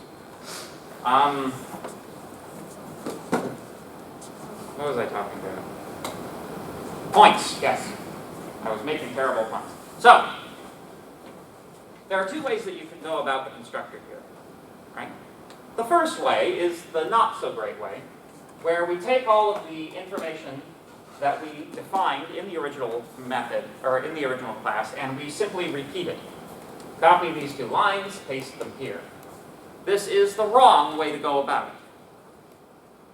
If in the future the point class is updated in any way, those changes would also have to be copied and pasted down. But nobody's going to remember, like, are you going to remember that you copied and pasted those lines in like 8 months' time? Unlikely, my friend, unlikely. So, the more intelligent way of going about it is to make reference to the constructor for the class itself. So, we say point dot init,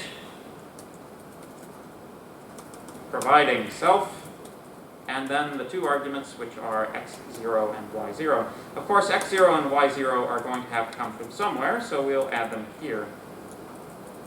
And while we're there, why don't we just add a color? Then we can say self.color is equal to color 0. Because this makes reference to the definition of the constructor as defined in the class we are inheriting from, any modifications to that class will automatically be picked up, which is what you want. In addition, let's add one color-related method. Define, make lighter, take self, self.color is equal to light plus self.color. So, if we have C, or D, I guess, is equal to a colored point, and let's say 8, 2, and burgundy, d dot lighten, or make lighter, with one m, thank you very much, d dot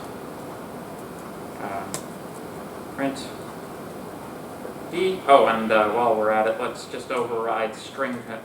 Let's override string string conversion while we're here. Self.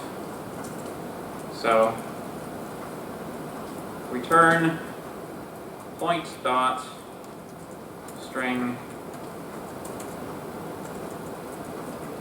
self, concatenate with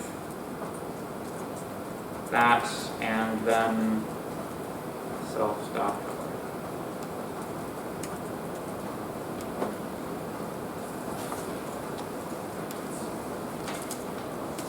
So after all of that, initializing the point with the color burgundy, we make it lighter, then we print d. D refers to here. We get 0.82 color light burgundy. Not that light burgundy exists, because burgundy is like a dark version of like red. So, it's like, it's like light dark yellow. It doesn't make any sense. Which makes this a joke. So, yeah. Any questions about that? Another thing to note about this is that because this is inheritance, all of the methods that have already been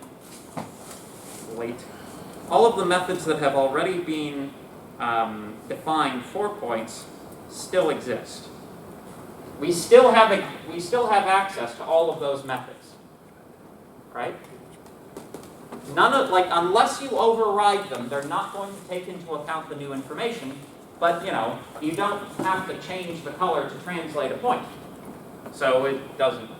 To some extent, it doesn't make sense. Does that make sense? Yeah. Question? So if you use translate or something with another value that is colored.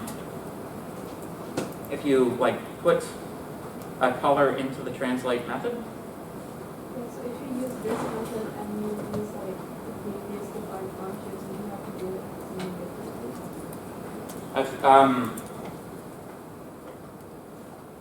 So,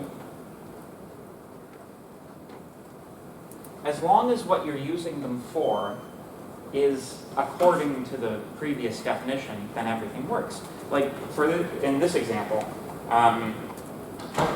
we're translating it, but we're not changing the color. The translate method doesn't worry about the color, and why would it? Because all it's doing is translating, right?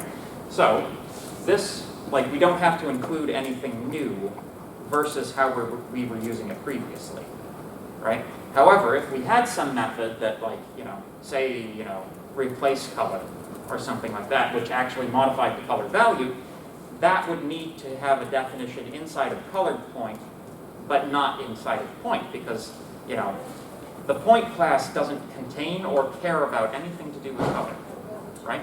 It's only the colored point class that contains information relating to color and methods relating to color. Does that make sense? Any other questions? That's a good question. All right. Yeah. So, this point is not in the slides, but it's an important point, so I'm going to talk about it anyway. Because we need to talk about the difference between inheritance and composition. Because this is a hang-up that a lot of people have with respect to how classes work. So, when you use inheritance, it's really like you're reclassing something. You're applying a new class definition to something that has an existing class definition. Composition is you are building a structure out of existing class structures. You're not redefining a class, you're building a new one from old ones. I'll give you an example. we're talking about points here, right? Points in Euclidean space. It turns out that if you want to define two-dimensional figures inside of two-dimensional Euclidean space, you can do so by specifying their coordinates, the coordinates of each vertex, assuming it's a straight-edged shape, right? So if I had these 3 points in Euclidean space, I can define a triangle as a collection of 3 points. Now it turns out that this is actually how computers work. Anybody play a video game before? Yeah? Anybody play three-dimensional video games, or you guys like retro pixel gamers? No? Yeah? So, have you ever wondered how it is that a computer renders three-dimensional objects? You know? Like, okay. What's the earliest three-dimensional video game you guys have played? Yeah. Old RuneScape. The old RuneScape, yeah? Yeah. Original Quake. Original Quake? That's getting a little too early for what I'm talking about, actually. Anybody play anything? Oh, yeah. Like motor racing? Sure. Yeah. Anybody remember like Final Fantasy VII? Like what the characters looked like in that, with like their big like friggin' club arms, because they didn't have enough polygons to render fingers, you know? Let me see if I can. Oh my God, that's no, I don't know. I should probably not Google search anime characters in a class. Anyway, this is how they do three-dimensional shapes inside of a computer. All you have is a series of points in three-dimensional space from which you construct a series of triangles. And those triangles, you can, they're planes in space, right, with boundaries. So you can do things like, if you have a camera point, right, you can shoot a ray out of this camera point, test to see whether it intersects a triangle, right? If it does, you like return the color of that triangle at the point of intersection. You return that becomes the color value of that pixel. And that's basically how 3D rendering works. And that's why it takes so much time, because you need to need to perform a raycast for each pixel in your display. So, you know, how many pixels does 1080p have, right? It's like 100,000-ish or something, you know? It has to do that many operations per second, which is why GPUs are generally used to accelerate it, because they can perform many raycasts in parallel because they've got parallel processors. But anyway, so this is how triangles, this is how figures are actually rendered inside of computer environments, right? So here's the question, right? Is a triangle a different type of point? Obviously not. It is composed of points, but it is not a point itself, right?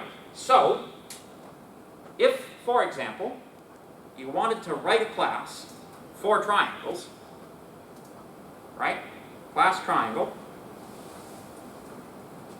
does not inherit from point. Rather, def init takes self and 3 points, shall we say. Self.a is equal to, just give those zeros to make them unambiguous. Self.b is equal to b. Self.c is equal to c, 0. There we go. So we now have a triangle object which contains as sub-objects 3 instances of the point class. And we can do math with them, right? you can, pick an operation on triangles. If you want to do an implementation of cosine law, you can do an implementation of cosine law. Incidentally, have you guys heard of cosine law? A couple of people? It's a generalization of Pythagorean theorem that allows you to calculate the third, like the hypotenuse of a non-right angle triangle. It's cool. Although given that you already have these 3 points, you can just calculate the distances between them. Like, for example, if you wanted to calculate perimeter, you call A dot distance to B, B dot distance to C, C dot distance to A, sum all of those values you return, and that is your perimeter of the triangle. You can perform math. Does that make sense? Not inheritance. This is different from inheritance. The triangle does not want or need any of the methods that are contained in the point class for itself. It can access them through the point instances that it already has. Like, the triangles class itself contains no coordinates, right? Not directly. It's not like you have like self.x1, self.x2, self.x3, self.y1, self.y2, self.y3. That it doesn't have them, right? That information is contained inside of the point classes, right? So, we get some cool properties. For example, let's say I took my point class and I was like, you know what? 2-dimensional space is great and all, but what if we really want to do 3-dimensional space, right? Self.z, shall we say. We can easily and quickly expand our existing definition to now deal with 3-dimensional space.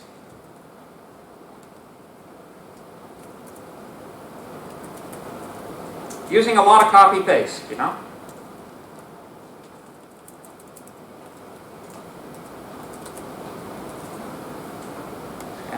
I think multi-dimensional Pythagorean theorem just goes like that. I think, I'm pretty sure. I could be wrong. I'd have to look up. Add another term on the end here.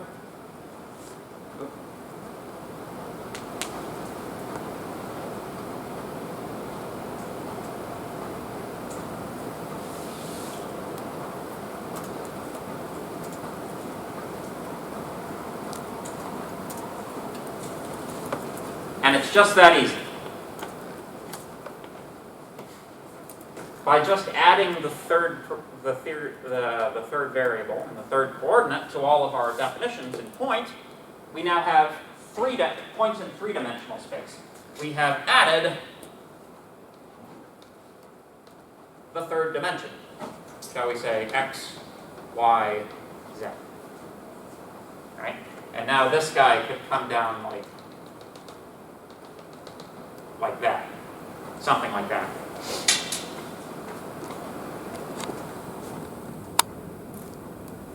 We do not have to perform a single modification to either colored point or triangle in light of these new developments. Right? Well, that's not quite true.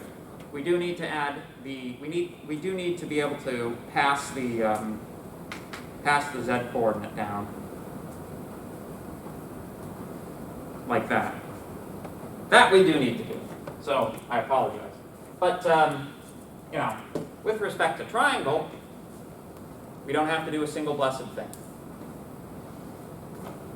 This is the power of object-oriented programming. The modifications we make to the point class are localized to the point class, and you don't have to, the modifications you need to make to the rest of the program are minimal. Very, very important property if you want to build anything at scale.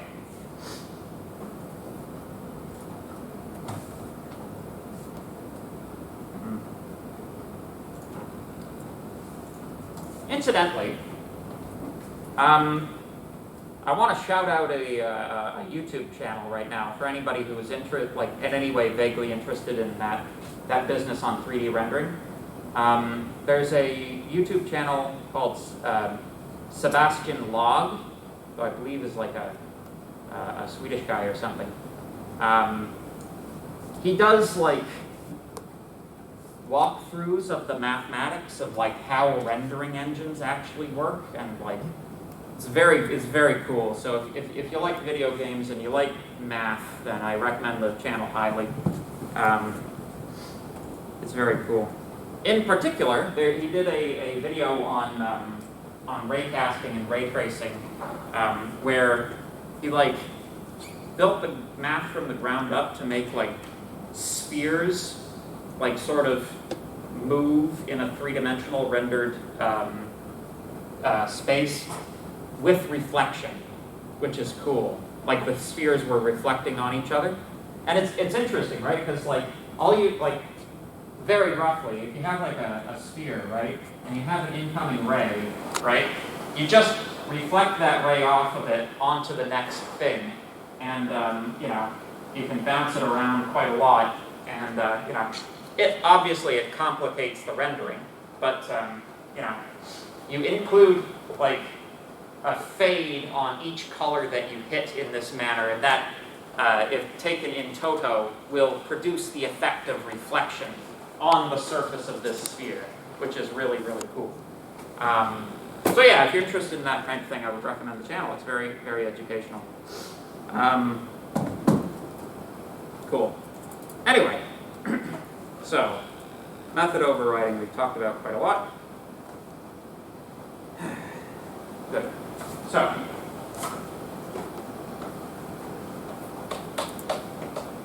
I've kind of touched on these points already, but let's go through it again. Conceptual inheritance. So,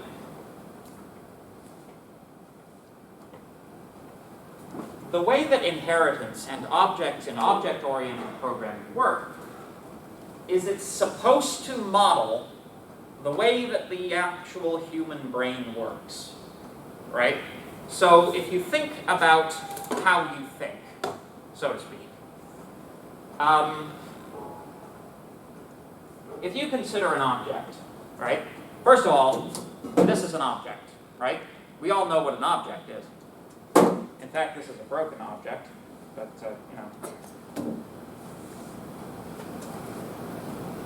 When we consider an object, right, we don't fully see all details of that object instantaneously. Obviously, we can't. We would get completely overwhelmed with information. Every single seat that you're sitting on is composed, has on its back fabric which could be studied for 100 years and cataloged as to the exact positions of each thread in the fabric, right? If you were to do that, you would very swiftly lose your mind and, have to be, we would have to have an intervention. It's like, stop counting the threads. It's like, I can't. But, so, this is not how we think. The way that we think is our brain is kind of like a categorization engine, right? When I, as the professor, look out across the room, I see a room full of people, primarily. Then, if I'm, looking at you for a few seconds longer, I start to see individual people in the room, well, milliseconds anyway, and then, I can see, the colors of people's masks and shirts and that sort of thing, if I really want to. But, the color of your mask, for example, most people won't even notice it, right? It doesn't occur as relevant information. It's sort of abstracted away. So, and this is how we deal with reality. This is how, this is how we cope with the like vast quantities of information that are available to us through our five senses, right? If you actually paid attention to every single detail that's presented to you by your senses, like there are people who actually have like neurological conditions where they have difficulty filtering that kind of stuff, and like, you know, it's a terrible thing to have, you know. So, you know, the question that's operable is always, at what level of abstraction do I, like, what's the highest level of abstraction I can get away with to be able to use this object, right? So, for example, you know, in my brain, when I'm teaching the class, there's really no difference between these two objects to me, right? They're both chalk brushes. They both do the same thing. One is slightly larger, might be slightly more effective, right? Because it's slightly larger. Unless somebody's used it on the whiteboards, in which case it's useless, but you don't know that until you try to use it most of the time. So that's kind of like, so both of these make reference like to a common class of tool, right? Chalk brush is a type of tool, right? Chalk is a type of tool. The chalkboard is a type of tool. Because, you know, human beings were very tool-oriented species, most of the things that we interact with on a daily basis can be thought of as some one type or another of tool. Like a chair is a tool for sitting, a computer is a tool for computing. This is a tool for getting YouTube clicks, etc., etc. Although it doesn't work very well, so might be because the battery's dead. So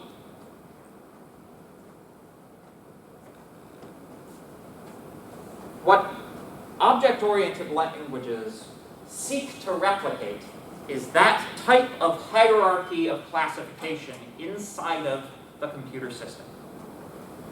This was like first proposed in the 60s and first implemented in the 80s, like a lot of, okay, so it was first used in 67, but you know, didn't gain a lot of popularity until object-oriented languages really started to, you know, come into the fore, which was only after we solved the operating system problem, basically, which was solved by Unix and all associated things. But anyway, like this is roughly speaking how we interact with the world. You know, does that make sense? Am I speaking nonsense? Probably. Anyway, so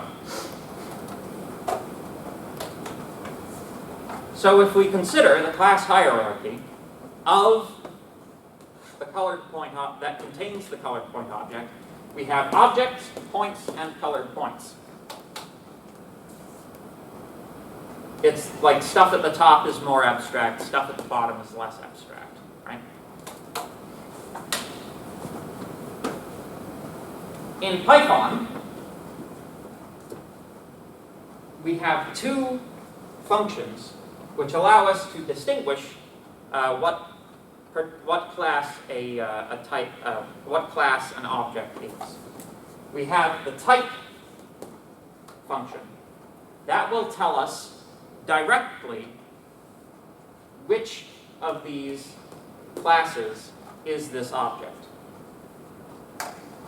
But we also have instance. So colored point, any object that is an instance of a colored point is also an instance of a point, right? It's like if you consider wrenches, right? Let's say you have an adjustable spanner. That's a type of wrench, which is a type of tool, which is a type of material object, right? My particular adjustable spanner, which I use for projects, right, is simultaneously a wrench, a tool, and a material object. It is an instance of all of those classes. IsInstance is the function that you use to determine whether a particular object is of a particular class or whether any of the other classes you specify apply to it. So, in the case of type will just tell you what the class is, right? And you can actually use equality comparison to check to see, is the type of it this type? Is this the class? And that works. In the case of IsInstance, you are required to provide both the object itself and the class that you want to test it against. Both as arguments to the function. So they're used in slightly different manners, and they do slightly different things, but they're definitely related. Any questions about that? Okay.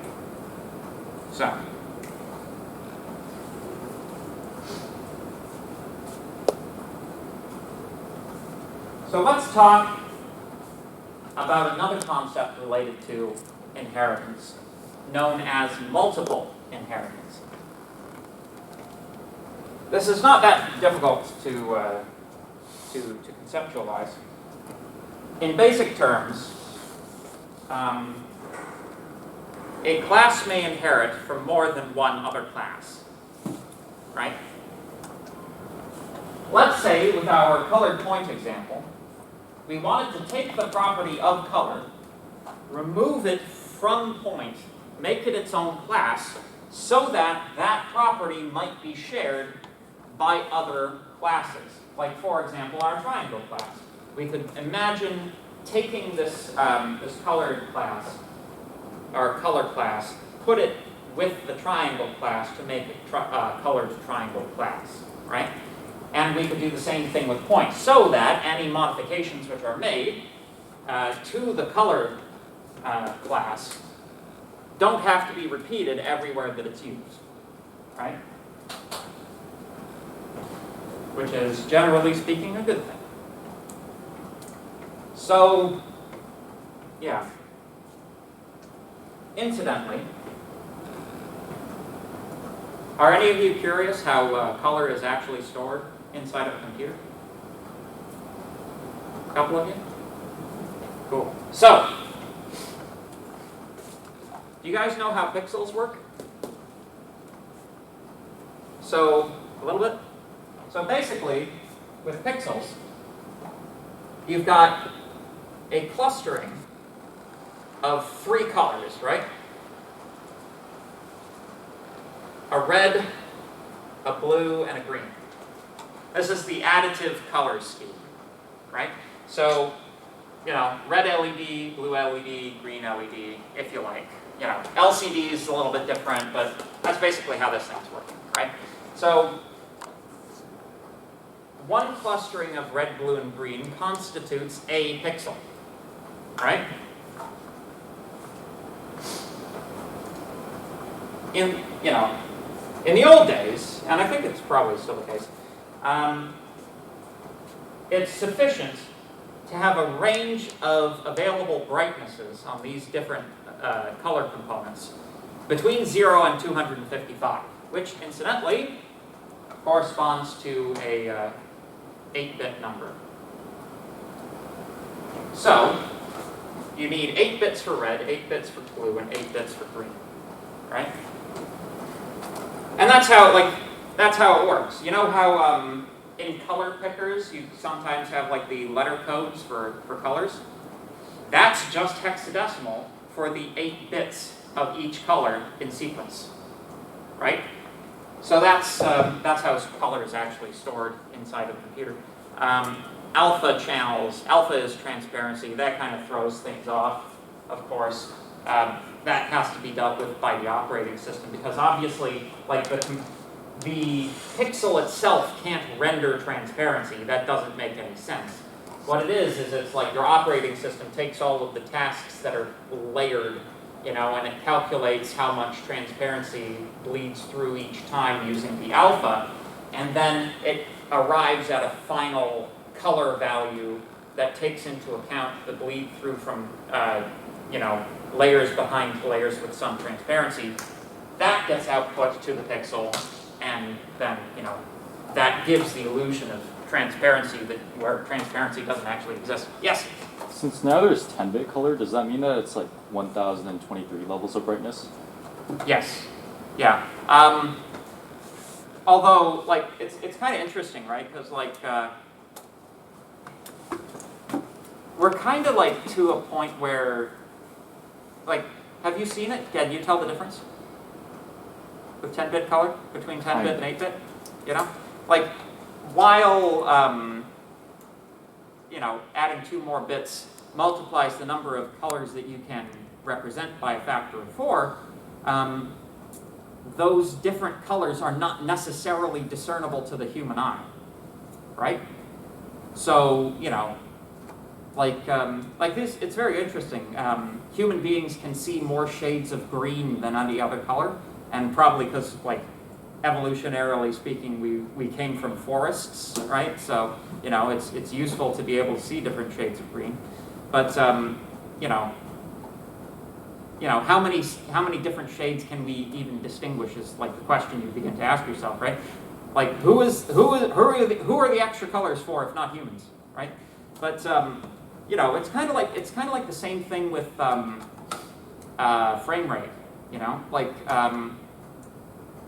with frame rate, like, having a video game running at 60 FPS versus 30 FPS, you don't really notice it so much in the refresh rate of the monitor, although you can to some extent.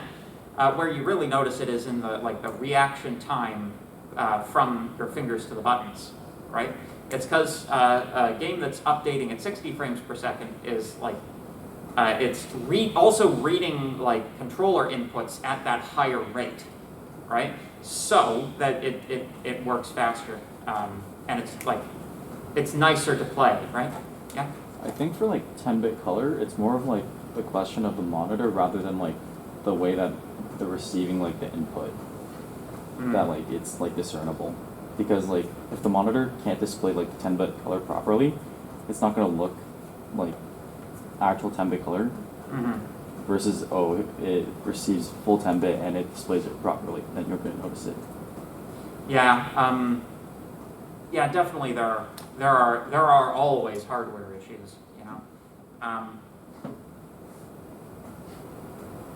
Yeah, well, you know, it's a pretty impressive thing to be able to take an LED and you know, be able to, you know, power that LED at, you know, over 1,000 individual levels of brightness. But yeah, you should take my mechanics class that I teach, because we talk about all kinds of embedded system stuff, like, you know, analog to digital conversion and op amps and filters and all kinds of interesting electronic garbage. But yeah. Anyway, we should continue on. Anyway, so multiple inheritance. So if you want to take the color class, you know, implement it properly, let's say, instead of as a bloody string in Python, then you know, you can make it its own class. Then, when you wish to create the colored point class, all you need do is specify a list of classes that you're inheriting from, rather than just one. And by so doing, you are importing all of the attributes and methods defined in both classes. So this is a great way of combining classes together to create new ones. But it's not composition. So you'll notice that in this case, we are using both of the initializers, both of the constructors, for point and color in sequence, and we're doing that for you know, the other methods that we're overloading as well. Make sense? Any questions?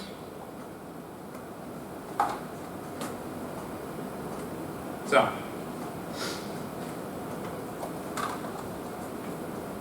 this this is kind of an academic designation. It does not impact the way in which you program. But in this example, like, what is color? As a part of speech, what is color? Is it a noun? Is it a verb? What's color?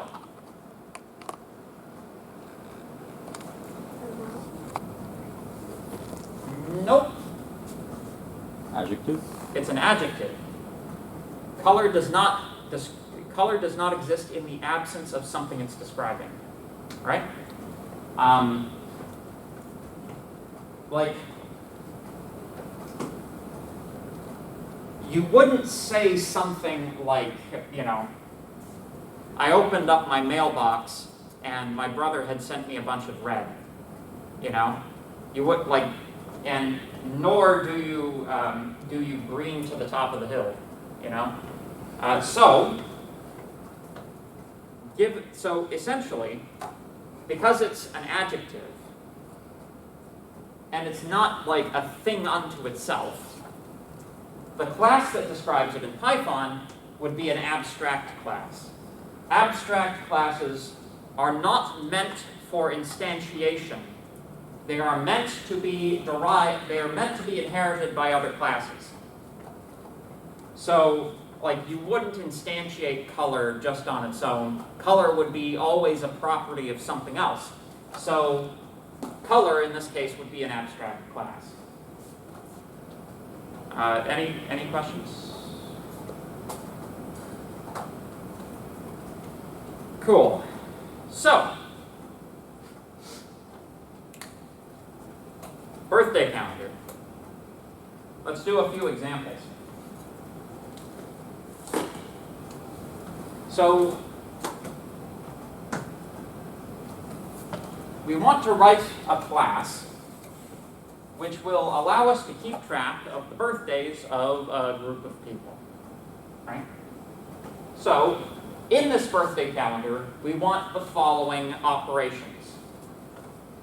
We would like the ability to clear all names from the calendar and associated birthdays. We want to be able to add a name and a date to the calendar. We want to be able to check to see if the calendar contains a name, and we want to return a set of names with birthdays on a particular date. So this requires a data structure with entries for names and dates. The class allows us to encapsulate this data structure so that the user doesn't have to deal with it directly. They can access it through the methods. So, what type of data structure should we be using in this case? Any ideas?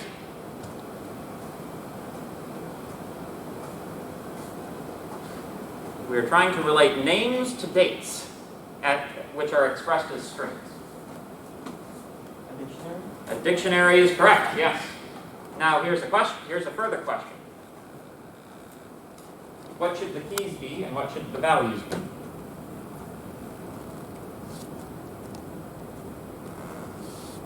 The key should be the dates and the value should be the names. That's one way to do it. So it turns out that that's actually a design decision, right?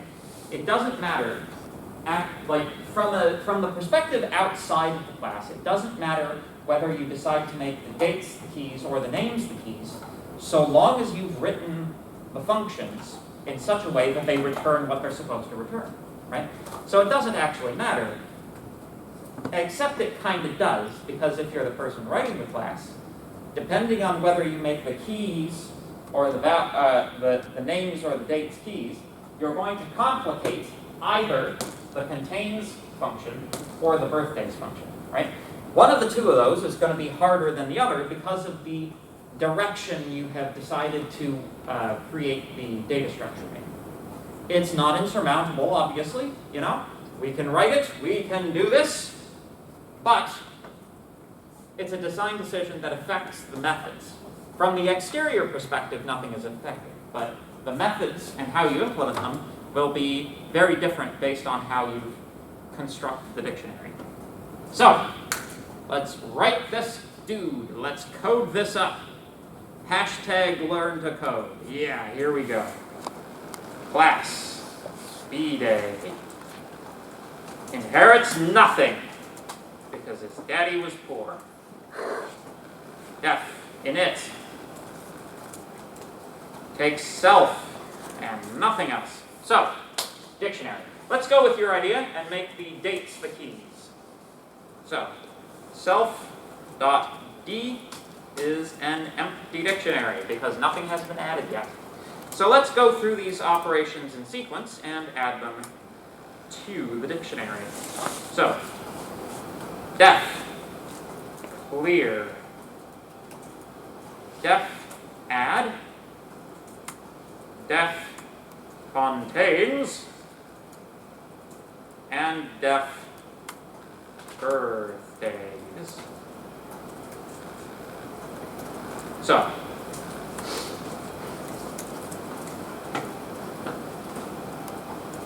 to clear the dictionary, all we have to do is reinitialize it to an empty dictionary.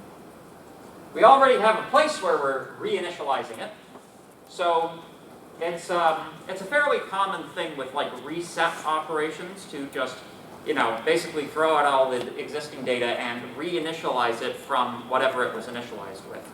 So, let's say bday dot init self. Oh, I forgot to include self all through this.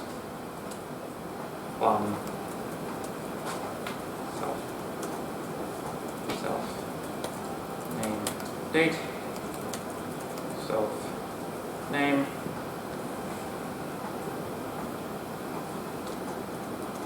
self date. Cool. So,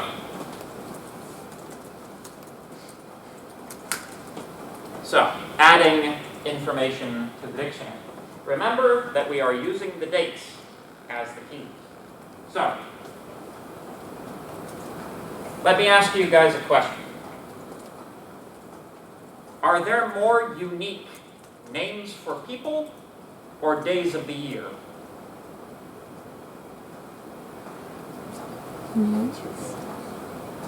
Obviously names of people, right? There's millions of names of people, especially if you consider full names, but there are always only 366 days in a year. So, we are more likely to run into a situation where a date will be repeated than a name. So let's do it this way. When we're adding a date to the dictionary, let us first check to see if it's already in the dictionary. So, if self.d, if date is in self.d, remember that searches the keys. Then we do something. Otherwise, we do something else. And the something else we do is initialize that date in the dictionary. So, self.d at date is equal to a list containing the name. It is possible that, well, actually, you know what? Let's make that a set.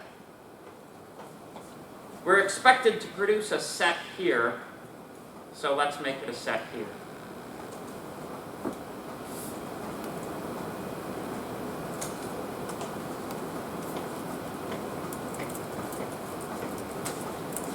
This initializes it. If the date already exists in the dictionary, we know there is at least one name already associated with that date. So we want to add another one. Self.dictionary at date is equal to the same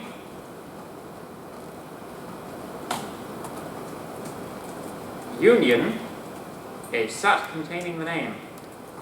Remember our set operations.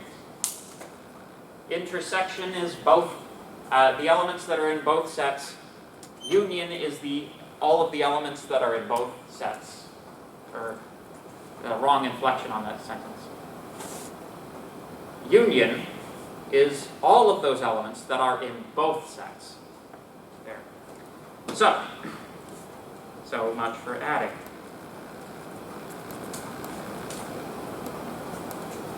With respect to, let's do the easy one now. Birthdays.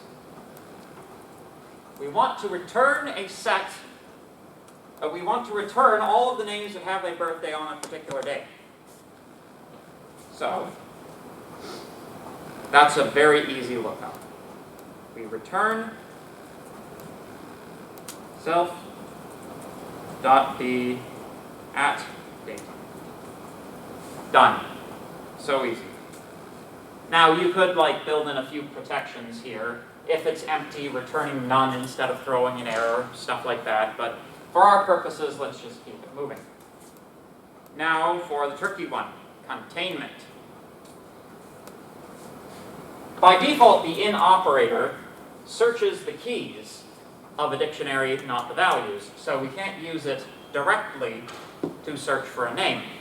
Further to that, the elements of the dictionary, the values of the dictionary are sets. Now we can use in to search sets, but we have to get there first. So we shall invoke the for loop for date in self.b if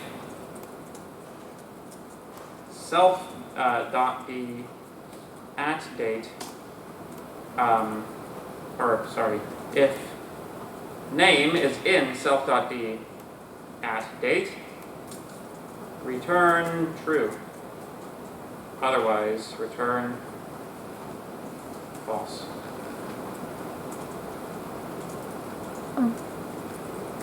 Bing, bang, boom. And I can see I'm over time, so we'll call her here for now, and tomorrow we will test this guy out, push on the edges, and demonstrate that this actually works. Okay? All right. Thank you, everybody.